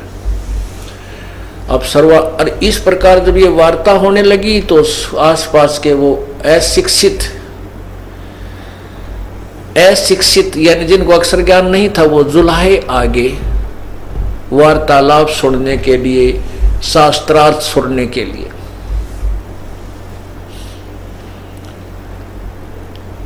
तो सर्वानंद ने कहा कि अच्छा करो शास्त्रार्थ, मुझसे प्रश्न करो, आप प्रश्न करो पहले। परमात्मा ने कहा, कौन ब्रह्मा का पिता है, कौन विष्णु की माँ, शंकर का दादा कौन है, हमको दो बताए। सर्वानंद कहता है कि कौन, क्या बोल रहे हो कि ब्रह्मा विष्णु महेश के माता पिता? इनके कोई माता पिता नहीं, ये अजरो अमर है, ये तो सर्वशक्तिमान है, सबके उत्पत्ति करता है, ये है और वो है, सब कुछ बता दी, जैसा भी वो दंत कथा सुन रखी थी। परमात्मा कहते हैं, वेद पढ़ने पर भेद न जान, ये बाँचे पुराण 18 और जड़ को अंधे ये पत्ते खुआवे और भूल गए सृजनहारा। वेद पढ़ते हैं, 18 पुराणों को पढ़ते हैं, पर इनको ज्ञान कती नहीं, इनमें क्या लिख रखा है, इनका निष्कर्ष क्या है, वास्तविकता क्या भरी पड़ी है। तब परमात्मा ने कहा कि सर्वानंद आपके पास पुराण रखी है, देवी पुराण निकाल, 3 स्कंद, अध्याय 4, 5, 6। इसमें लिखा है कि ब्रह्मा जी बताते हैं नारद को, और नारद से सुनी हुई व्याख्या व्यास जी ने श्रीमद् देवी भागवत में लिखा है, शक्ति पुराण में लिखी है। नारद जी को ब्रह्मा जी बताते हैं कि नारद जी ने प्रश्न किया कि हे पिताजी, इस सृष्टि की रचना आपने की है या विष्णु जी ने की है या शिव जी ने की है, मुझे सच्चा ज्ञान बताना, इस ब्रह्मांड की रचना करने वाला कौन है, आप सच्ची बात बताना। नारद जी को पता था कि ये गपोड़ पेल देते हैं, जहां इनको ज्ञान नहीं होता तो फिर यहाँ कहते हैं सच्ची बात बताना। ब्रह्मा जी कहते हैं कि बेटा इसका क्या उत्तर दूं, ये तो बहुत ही कठिन प्रश्न है। फिर भी बताता हूँ, जब मेरी उत्पत्ति हुई मैं कमल के फूल पर बैठा था, मुझे नहीं मालूम मैं कहाँ से उत्पन्न हो गया। 1000 वर्ष तक मैं इस कमल के फूल के डंठल की को पकड़ कर नीचे दूर दूर देखता रहा, कहीं उसका और छोर नहीं आया जल का। और फिर मैं डंठल पकड़ कर नीचे उतरा, क्योंकि मुझे मधु और कैटब नाम के 2 राक्षस मारने के लिए मेरे ऊपर आक्रमण किया। मैं नीचे उतर गया। नीचे जाकर देखा तो वहाँ एक शेष सैया पर भगवान चतुर्भुजी भगवान विष्णु जी बेहोश पड़े थे, अचेत थे। उनमें से एक देवी निकली, एक औरत निकली, एक देवी निकली, आकाश में विराजमान होगी। उसके आभूषण प्रत्यक्ष नजर आ रहे थे। उसके बाद विष्णु जी होश में आ गए, उनकी निद्रा भंग होगी। वो उठ खड़े हुए। इतने में शंकर भगवान शिव जी भी वहीं प्रकट हो गए। हम 3 थे। तब देवी ने कहा कि तुम तीनों देवता ब्रह्मा विष्णु महेश अपना अपना कार्य सुनो। ब्रह्मा सृष्टि, विष्णु सतिथि और शिव संहार करे। तब इन्होंने कहा, हम तीनों ने कहा कि हे माता, यहाँ सब जल ही जल है, पृथ्वी कहीं है नहीं, तो हम कैसे सृष्टि और सतिथि संहार कर सकेंगे। जब दुर्गा मुस्कुराई, उसने ऊपर से एक विमान आया। दुर्गा ने अपनी कहा कि तुम तीनों देवता इसमें बैठ जाओ, अब मैं तुम्हें एक अद्भुत दृश्य दिखलाती हूं। वो तीनों भगवान ब्रह्मा विष्णु महेश उसमें विमान में बैठ गए और दुर्गा ने, उस प्रकृति देवी ने अपनी शक्ति से उस विमान को आकाश में उड़ा दिया। नारद जी, ब्रह्मा जी बता रहे हैं कि वो आगे जाकर के एक ब्रह्मलोक में पहुंचा। वहां पर पहले तो बहुत से फलदार वृक्ष देखे। एक महा इंद्र बैठा था, उसके पास उसकी सची पत्नी भी बैठी थी। उसके बाद हमारा विमान आगे गया, वहां पर एक ब्रह्मा और देखा। तो मेरे साथ बैठे हुए विमान में विष्णु और शिव जी कहने लगे, हे चतुरानन, ये दूसरा ब्रह्मा कौन है? मैंने कहा, मुझे नहीं मालूम ये कौन है, हम कौन है। हे भगवान, मेरा ये दिमाग चक्कर काट रहा है, मुझे नहीं मालूम ये दूसरा ब्रह्मा कौन है। इतने में हमारा विमान मन की गति से आगे चला। वहां पर एक दूसरे लोक में एक भवन से त्रिनेत्रधारी भगवान विष्णु निकले, जो वृषभ पर, नंदी वृषभ पर बैठे थे। उसको देख करके विष्णु शिव जी का भी मन चक्कर काट गया कि दूसरा शिव कौन है। शिव जी कहता, मुझे नहीं मालूम ये दूसरा शिव कौन है। उसके बाद हमारा विमान आगे गया, वहां पर एक विष्णु और बैठा था। उस दूसरे विष्णु को देखकर भी विष्णु जी का, जो हमारे साथ विष्णु बैठा था, उसका मन भी चक्कर काटने लगा कि दूसरा विष्णु कहां से आ गया। और वो एक लक्ष्मी भी, वहां महालक्ष्मी विराजमान थी। उसके बाद हमारा विमान आगे गया। आगे एक मंगल द्वीप था, उसमें एक मनोहर पलंग बिछा था, उस पर एक सुंदर स्त्री बैठी थी। उसको वहां हमने प्रणाम किया। उसमें भगवान विष्णु को पिछली चेतना आ गई, जब बालकपन थी, जब उसका जन्म हुआ था, छोटा सा था। तो उसने देखा कि उसको याद आई कि ये तो अपनी माँ है, ये तो अपनी माता है। और ये जब मैं छोटा सा था, मुझे पालने में लोरी देकर सुलाया करती थी, मनोहर गीत गाया करती थी। अब मुझे अपने बचपन की बात याद आ गई, ये अपनी माता है। तो तब तीनों ने, भगवान विष्णु ने भगवती की अर्थात दुर्गा की, सतुति की, अपनी माता की, तुम शुद्ध स्वरूपा हो, ये संसार तुम्ही से उद्भासित है। मैं ब्रह्मा और शिव तो आप ही से, हम तो आप ही से जो है ना प्रकट हैं। हमारा तो जन्म और मृत्यु होता है, अर्थात आविर्भाव, जन्म, तिरोभाव, मृत्यु होती है। हम अविनाशी नहीं है। आप ही नित्य हो, आप ही अविनाशी हो। हम नित्य नहीं है, हम अविनाशी नहीं है। आप प्रकृति देवी हो। भगवान शंकर बोले, हे माता, यदि ब्रह्मा भी आपका पुत्र है और विष्णु भी आपका पुत्र है, तो क्या मैं तमोगुणी लीला करने वाला शंकर आपका पुत्र नहीं हुआ? अर्थात मुझे भी जन्म देने वाली आप मेरी माता हो। और दुर्गा से फिर ब्रह्मा ने पूछा कि माता, वेद में जो लिखा है कि कोई और परमात्मा है, क्या वो आप ही हो? वो ब्रह्म आप ही हैं, क्या कोई और है? तो दुर्गा ने कहा कि मैं और वो ब्रह्म एक ही हैं। मेरा और उस ब्रह्म का तुम जब स्मरण करोगे, तुम्हारे ऊपर कोई आपत्ति आवेगी, तो हम तुम्हारा कार्य सिद्ध करेंगे, तुमसे जो काम अट जाएगा।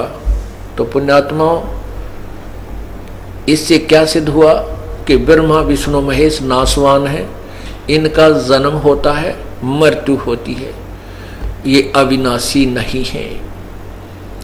और सर्वानंद जी कह रहे हो कि ये अविनाशी हैं।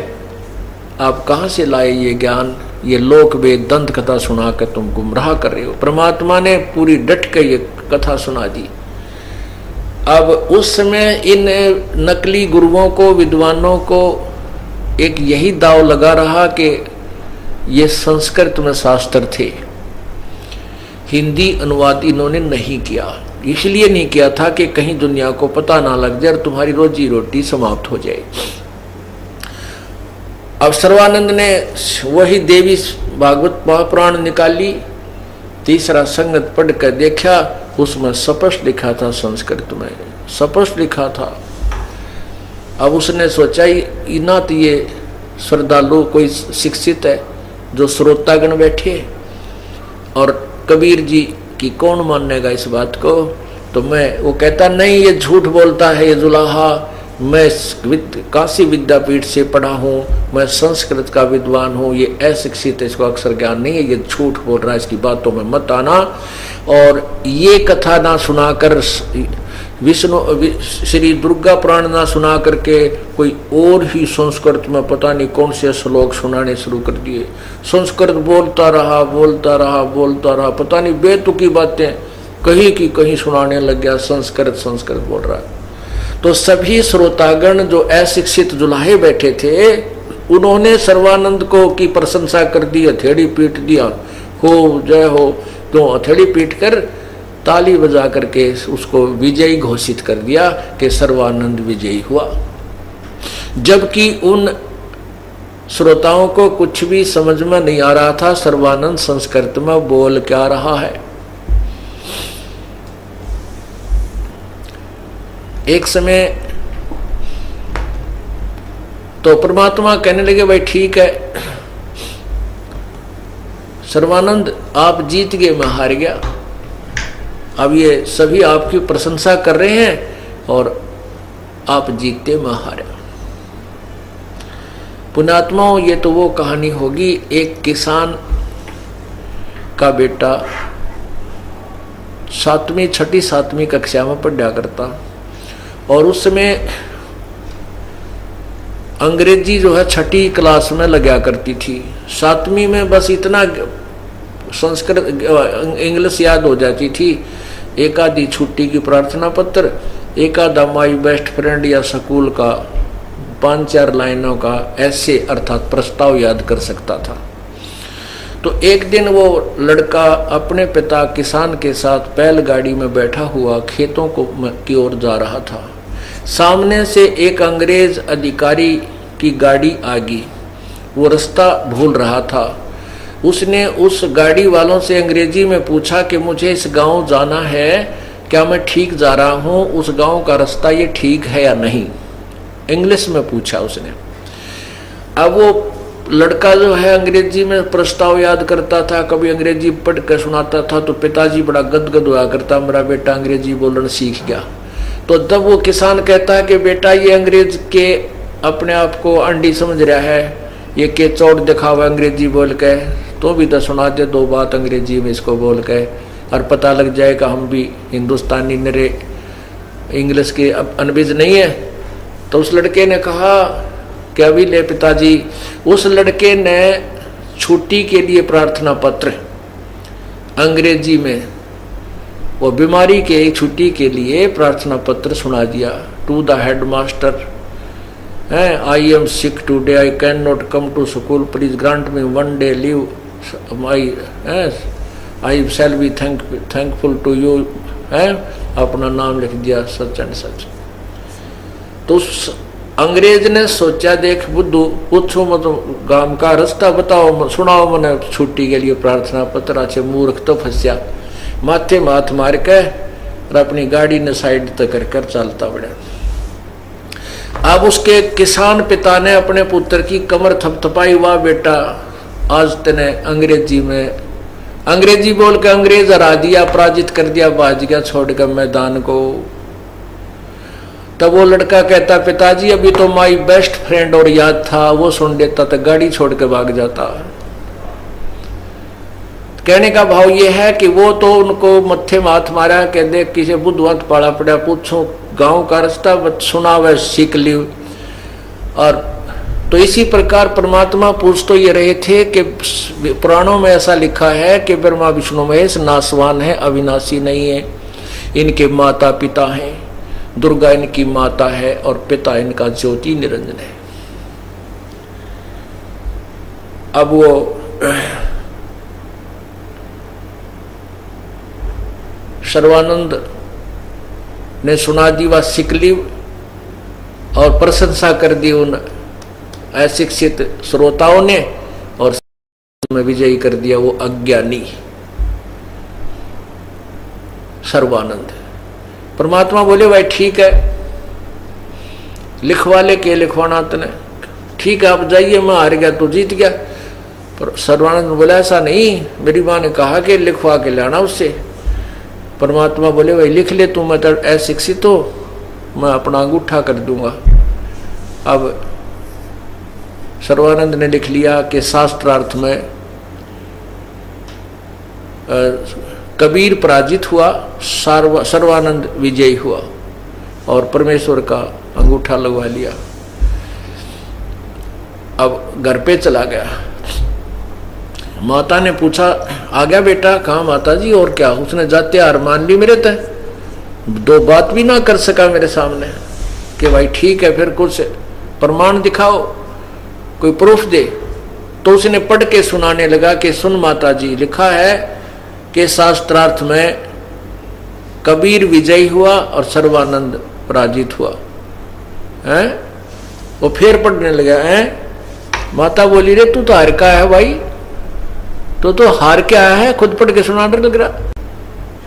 तो वो कहने लगा माता जी मैं ना कल 2-3 दिन से लगातार शास्त्रार्थ में था, रात्रि में भी काफी देर तक शास्त्रार्थ हुआ करते थे, मैं निंद्रा में था, मेरे से ही गलत लिखा गया। माता जी वो तो अनपढ़ है, मैं खुद लिखने वाला हूँ और सचमुच वो हार गया। माँ बोली नो ना मानो तेरी बात दे, लिखवा के ला उन पर, फिर लिखवा ला जाके। तो फिर गया वापस गया तो कहा कबीर जी मैंने गलती से उलट लिख लिया, मेरी माँ नहीं मानती। परमात्मा बोले भाई फिर लिख ले, कोई बात ना, तेरे हाथ में कलम है, कुछ लिख ले। तो उसने फिर लिख लिया कि शास्त्रार्थ में कबीर परमात्मा पराजित हुए, कबीर हार गया और सर्वानंद जीत गया और अंगूठा लवा लिया। एक आधे गवाह के भी तो अंगूठे लवा लिए। फिर आकर आया, कहने लगा माता जी सुनाऊं? कहा सुना बेटा। उसने पढ़ा, फिर वही पाया, उल्टे अक्षर हो गए। शास्त्रार्थ में सर्वानंद हार गया, कबीर साहिब विजयी हुए। तो उसकी माँ बोली रे तू भांगते नहीं पी रहा आज? कह वो हार गया लिख के ला, वो तो उल्टा। नो बोला माता जी पता नहीं क्या हो गया, मेरा ध्यान नहीं रहता है, अब क्या जाता हूँ, जा भाई। तीसरी बार फिर लिखवा लिया। अब तीसरी बार उसने सोची कि घर में प्रवेश करने से पहले वो पढ़ रहा सही अक्षर है कि शास्त्रार्थ में कबीर जी हार गए और सर्वानंद जी जीत गए। तो उसने सोचा कि बिजली पड़े है, अब नो एक तक नजर रख रहा उसके ऊपर और देलियों में से दरवाजे में प्रवेश करता हुआ कहता माता जी सुनाऊं? अका सुना भाई। तो उसकी आंखों के सामने अक्षर पलट गए। लिखा गया शास्त्र, जैसे कंप्यूटर में चेंज हो जाते हैं, शास्त्रार्थ में कबीर जी विजयी हुए, सर्वानंद पराजित हुआ। उसका मुंह ना खुला, नू देखे बंदर की तरह उस कागज की तरफ। तो माँ बोली रे बोलता क्यों ना, क्यों बोलती बंद होगी तेरी, सुना क्या लिखवा के लिया, कुछ नहीं बोला। तब माँ बोली नादान वो परमात्मा आए हैं। अरे क्या रखा है झूठी प्रभुता में बेटा, ये 2 दिन की महिमा या जनता से इतने कुछ भगवान माने बैठी रहे, फिर तू गधा बनेगा। परमात्मा कहते हैं ज्ञानी तो अभिमानी भय कहने ही के नाद, और शरजम दंडा खाते हैं चाहे कोट में लो भावे साध। ये ज्ञानी अभिमानी हो जाते हैं, इसलिए गीता जी में ये जिज्ञासु लोग होते हैं जो ज्ञान को ग्रहण करके आगे प्रचार करना शुरू कर देते हैं और लोगों में झूठे विद्वान और ज्ञानी प्रसिद्ध हो जाते हैं। तब सर्वानंद बैठ गया, पेट पकड़ के कलेजा दिल पकड़ के, या कहानी के बनी 3 बार लिखवा के यार मेरी आंखें आ गया, अक्षर चेंज हो गए। जब तो उसका भी सोचा थी कहीं मैं गलत ना लिख लेता हूँ। आज जब आंखों के सामने वो अक्षर पलट गए, जब कलेजा पकड़ के बैठ गया जमीन पर, ने बोला माता जी वो तो सचमुच परमात्मा है। संस्कृत वो जो जिन पुराणों को मैं रोज पढ़ा करता माता, मेरी बुद्धि कति काम नहीं करे थी, यू क्या लिख रखा है, उस परमात्मा ने वो स्पष्ट अध्याय तक बता दिए। तो माँ बोली फिर के बाट देखे भाई, अब किस चीज की इंतजार है, पैर पकड़ दे उस परम पिता के जाके और ले ले नाम भगवान। बेटा मेरा भी जीवन सफल हो जाएगा ना, मैं भी रोऊं मेरा बेटा रह गया, यू काल के मुंह में जाएगा। तब परमात्मा के पास उस सर्वानंद कहने लगा आप मेरे साथ चलो माता जी, मुझे शर्म आवे नो कहती हुए मैंने नाम दे दियो।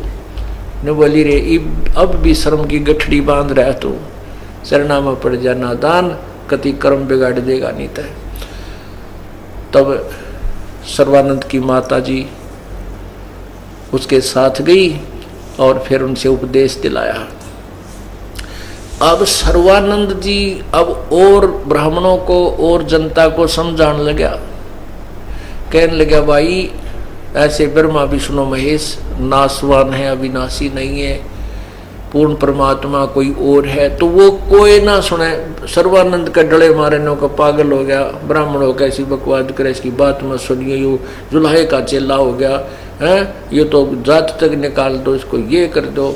अब उसके पीछे पड़ेगी दुनिया। बता भाई अब क्या कर ले इस दुनिया श्याणी का। तो इस प्रकार परमात्मा पूर्ण ब्रह्म ने आकर के कई प्रकार से इस जनता के उद्धार के लिए 100 प्रमाण बताए।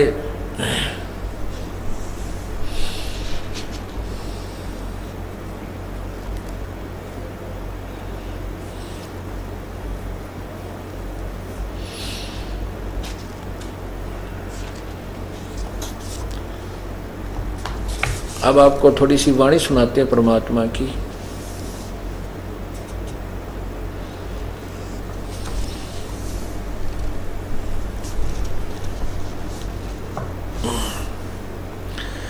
पार किन्हें ना पाए संतो, पार किन्हें न पाए, अवगत राम कबीर हैं चकवे अविनाशी, ब्रह्मा विष्णु वजीर हैं शिव करत खवासी।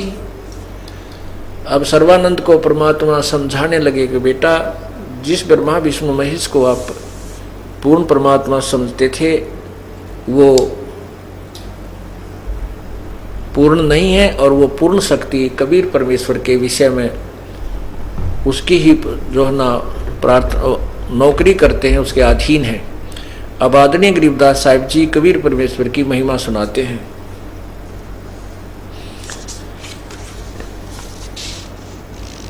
अवगत राम कबीर हैं चकवे अविनाशी, ब्रह्मा विष्णु वजीर हैं शिव करत खवासी,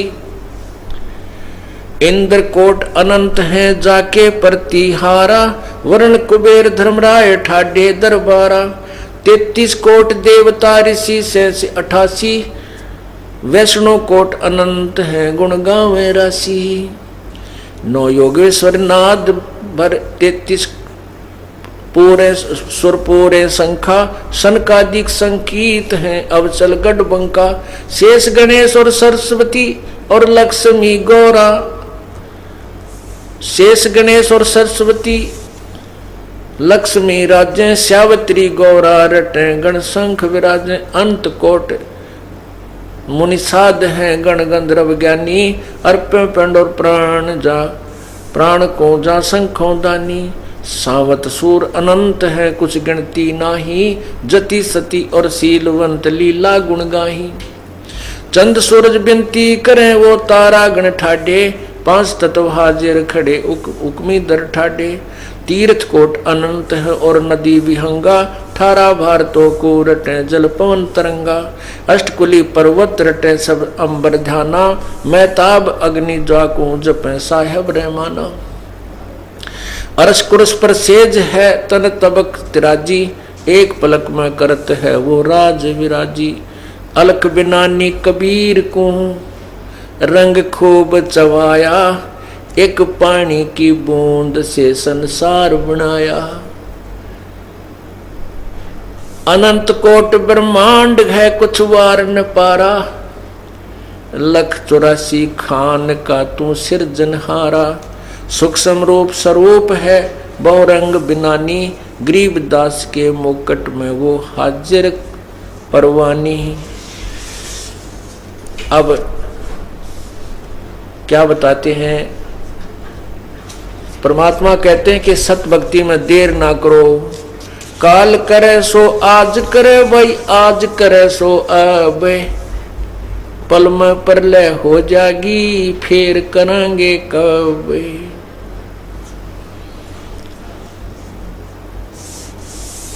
आज कला हाली जियो कल किसको जो काम कल करने पर सोचते हो उसको आज ही कीजिए और जब आज की नियत हो जाए तो अब ही कर लीजिए तुरंत देर ना कीजिए। कहते हैं आज कह मैं काल करूं कल लूंगा राम का नाम परमात्मा को का उपदेश लूंगा और कल कहता है फिर कल करूं और कल फिर कहता है कल करूं। कहते हैं आज कहे मैं काल करूं और काल कहे फिर काल आज काल के करते तरह समय जाओगा चाल। तो क्या बताते हैं आज काला हाली जियो कल किसको ओई यो तन माटी में मिल जाने सब कोई। आज काला हाली जियो कल किसको होई यो तन माटी में मिल जाने सब कोई। वो लखी करोड़ी चले गए बहु जोड़े खजाना जातन चंदन लेपते सो धरे मसाना। अस्थि घोड़े पाल की दल बल बहु साजा भाई 1.25 लाख संगी गए वो रावण से राजा। कुंभकर्ण से वीर थे लंका 76 धारी नाम बिना वंश डूब है समझावे नारी। विभीषण पद भेद या निर्गुण निर्बाना रावण दुई विसार दे तज गर्भ गुमाना। बड़चक व काल चक्कर पड़े जिन नाम विसार्या कंस के सी चाणोर रे धर काल पछार्या। एरना कुछ समझे नहीं प्रहलाद पढ़ावे उदर विनाशा आन के तब कौन छुटावे। एरना कुछ मान्या नहीं प्रहलाद पढ़ावे उदर विनाशा आन के तब कौन छुटावे। जरासंध से मारिया और सहसरा बाहु और ग्रह से गज छुटाई या निज नाम है साहू। दुशासन पर लो गए 71 भाई दुर्योधन की देह कूतन गीद न खाई। सूक्ष्म रूप धरकर कीनी कबीर सहाय कृष्ण को तो महिमा दीनी है सतभाय। मोक्ष मुक्ति सतनाम से भजली जो सोई अगम दीप सतलोक में तब वासा होई, सहस 88 द्वीप में उत्पत्ति की खानी, दास गरीब सत भक्ति में ले जब थर होवे प्राणी। क्या बताते हैं कि आज का लाहा लीजिए भाई, कल किसने होई, कि आप कल कल करते हो, आज ही उस काम को कर लीजिए। कहते हैं रावण भी यही कहा करता था, मेरी बहुत लंबी उम्र है, मैंने मृत्यु को भी काबू कर रखा है, और फिर देखूंगा, फिर करूंगा, हर काम को फिर पर छोड़ता था। लेकिन उसको मालूम नहीं था कि कभी अभी तेरी मौत आने वाली है। उसके लिए बताते हैं कि आज का लाहा लीजिए कल किसको होई, और वो लखी करोड़ी यो तन माटी मैं मिले जाने सब कोई। वो लखी करोड़ी लाख और करोड़ धन जोड़कर भी वो चले गए, बहुत सा खजाना जमा करके बैंक बैलेंस बनाकर चले गए। वो रास्ते में मर गए और वो बैंक 20-30 लाख रुपए बैंक में न्यू के न्यू रह गए, उसको सदुपयोग नहीं कर सके। अस्थि घोड़े पाल की दल बहु साजा, 1.25 लाख संगी गए वो रावण से राजा। रावण जैसे राजा जिसके 1.25 लाख, 1 लाख पुत्र थे, 1.25 लाख उसके जो रिश्तेदार नाते बड़े बड़े बलवान धनवान थे, वह भी सब चले गए।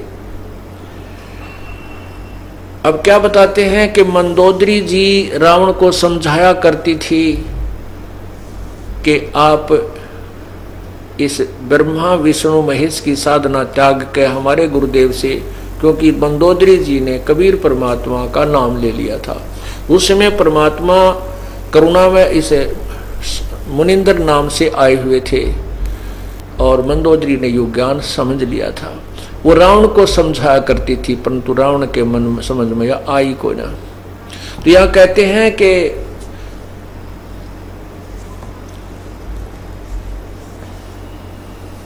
नाम बिना वंश डूब है समझावे नारी, कुंभकर्ण से वीर थे लंका छत्रधारी, और नाम बिना वंश डूबेगा नो समझावे नारी। मंदोदरी कहा करती थी कि सच्चे नाम बिना तेरा वंश नष्ट हो जाएगा।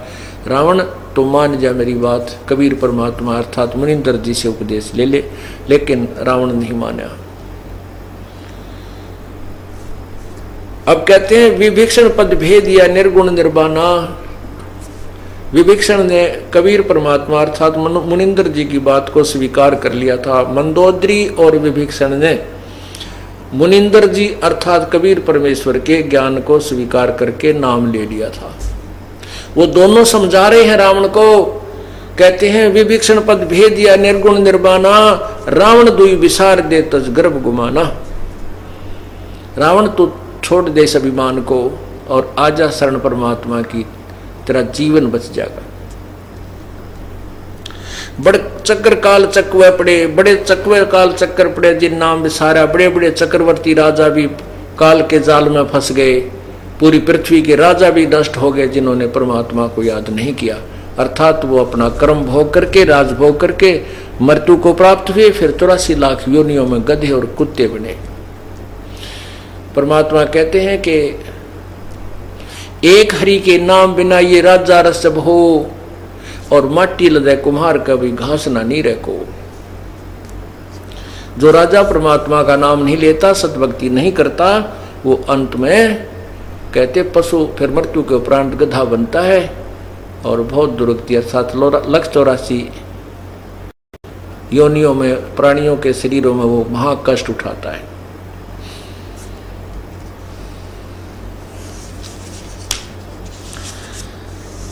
एरना कुछ समझा नहीं प्रहलाद पढ़ावे, उदर विनाशा आन के तब कौन छुटावे।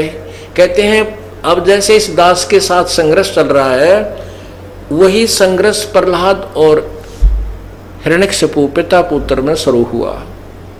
हिरण्यकशिपु कहता था कि मेरा नाम जपो सारी जनता, और भगवान का नाम त्याग दो, कोई भी राम का नाम नहीं लेगा, मेरे नाम से तुम्हारा कल्याण होगा, मैं राजा हूं, तुम्हें ये धन दे दूंगा, वो दे दूंगा।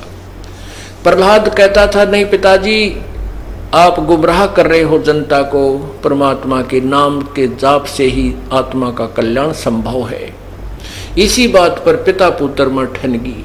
अब उस समय जब इसने विष्णु हिरण्यकशिपु ने ब्रह्मा जी की साधना करके सिद्धि प्राप्त कर रखी थी, वह बैटरी चार्ज कर रखी थी, और जब तक सिद्धियां थी उसके वो कर्म संस्कार थे, तो तब तक तो राजा बना रहा, हर चीज में उसको लाभ होता रहा।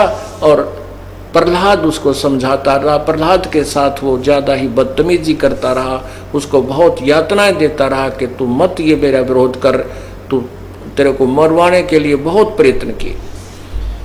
अब जब तक वो मानना नहीं आंडी पाक रहा था हिरण्यकशिपु, और जब नरसिंह रूप धर के परमात्मा आए और गेर के गोड्या में और पकड़ कर नाखूनों से उसकी आंत निकालने लगा, पेट पाड़ने लगा, जब रोए हाथ जोड़ा, मुझे बख्श दे बख्श दे। परमात्मा बोले, तब टाइम जा लिया भाई बख्शण का, ये मेरा बच्चा किस तरह रोया करता तेरे सामने, पिताजी मत दुखी करे, तू राम नाम ले ले, लेकिन तेरे समझ में नहीं आई। तो क्या कहते हैं, एरना कुछ समझा नहीं प्रहलाद पढ़ावे। प्रहलाद समझा करता, भाई इब उदर विनाशा आन के इब कौन छुटावे। उदर माने पेट को, विनाशा माने पाट दिया और खंडा दिया, उसके आड़ एक तरफ फेंक दिया जो अंडी पाक रहा था। कहते ईब कौन छुटावा, जब रारा करने लगा मुझे बख्श दो। तो इसलिए पुण्यात्मा, अब जो दास के साथ भी यही संघर्ष है। मैं कह रहा हूं कि भाई जो साधना ये ऋषियों ने, जो अब तक उनके अनुभव की बुक मैंने पढ़ी, जो वर्तमान में ये संत लाखों करोड़ों शिष्य बनाए बैठे हैं, ये गुमराह कर रहे हैं, इनके पास यथार्थ भक्ति नहीं है, इससे जीव कल्याण नहीं हो सकता, इससे ये मेरे शत्रु बनते जा रहे हैं। लेकिन परमात्मा की आज्ञा है, ये सत्य अंतिम सांस तक दास कहेगा। अरीब तो ढूंढा पाट गया, शिक्षित समाज में पहुंच गया ये ज्ञान, और पूरे विश्व में फैलेगा, इसको कोई रोक नहीं सकता। तो पुण्यात्माओं, आपका बड़ा सौभाग्य है कि आप बहुत शीघ्र पहले से इस परमात्मा को पहचान गए हो। वो समय आएगा, ये दुनिया जागेगी और कहीं पैर टेक करने स्थान नहीं मिलेगा जहाँ भी कोई आश्रम परमात्मा का बनेगा, भगवान कबीर साहब का। इतनी जनता आया करेगी, विदेशों तक के लोग उमड़ कर आया करेंगे, क्योंकि ये इस भगवान के नाम बिना जीव का कल्याण नहीं, और यथार्थ ज्ञान आज तक किसी समाज को प्राप्त नहीं है।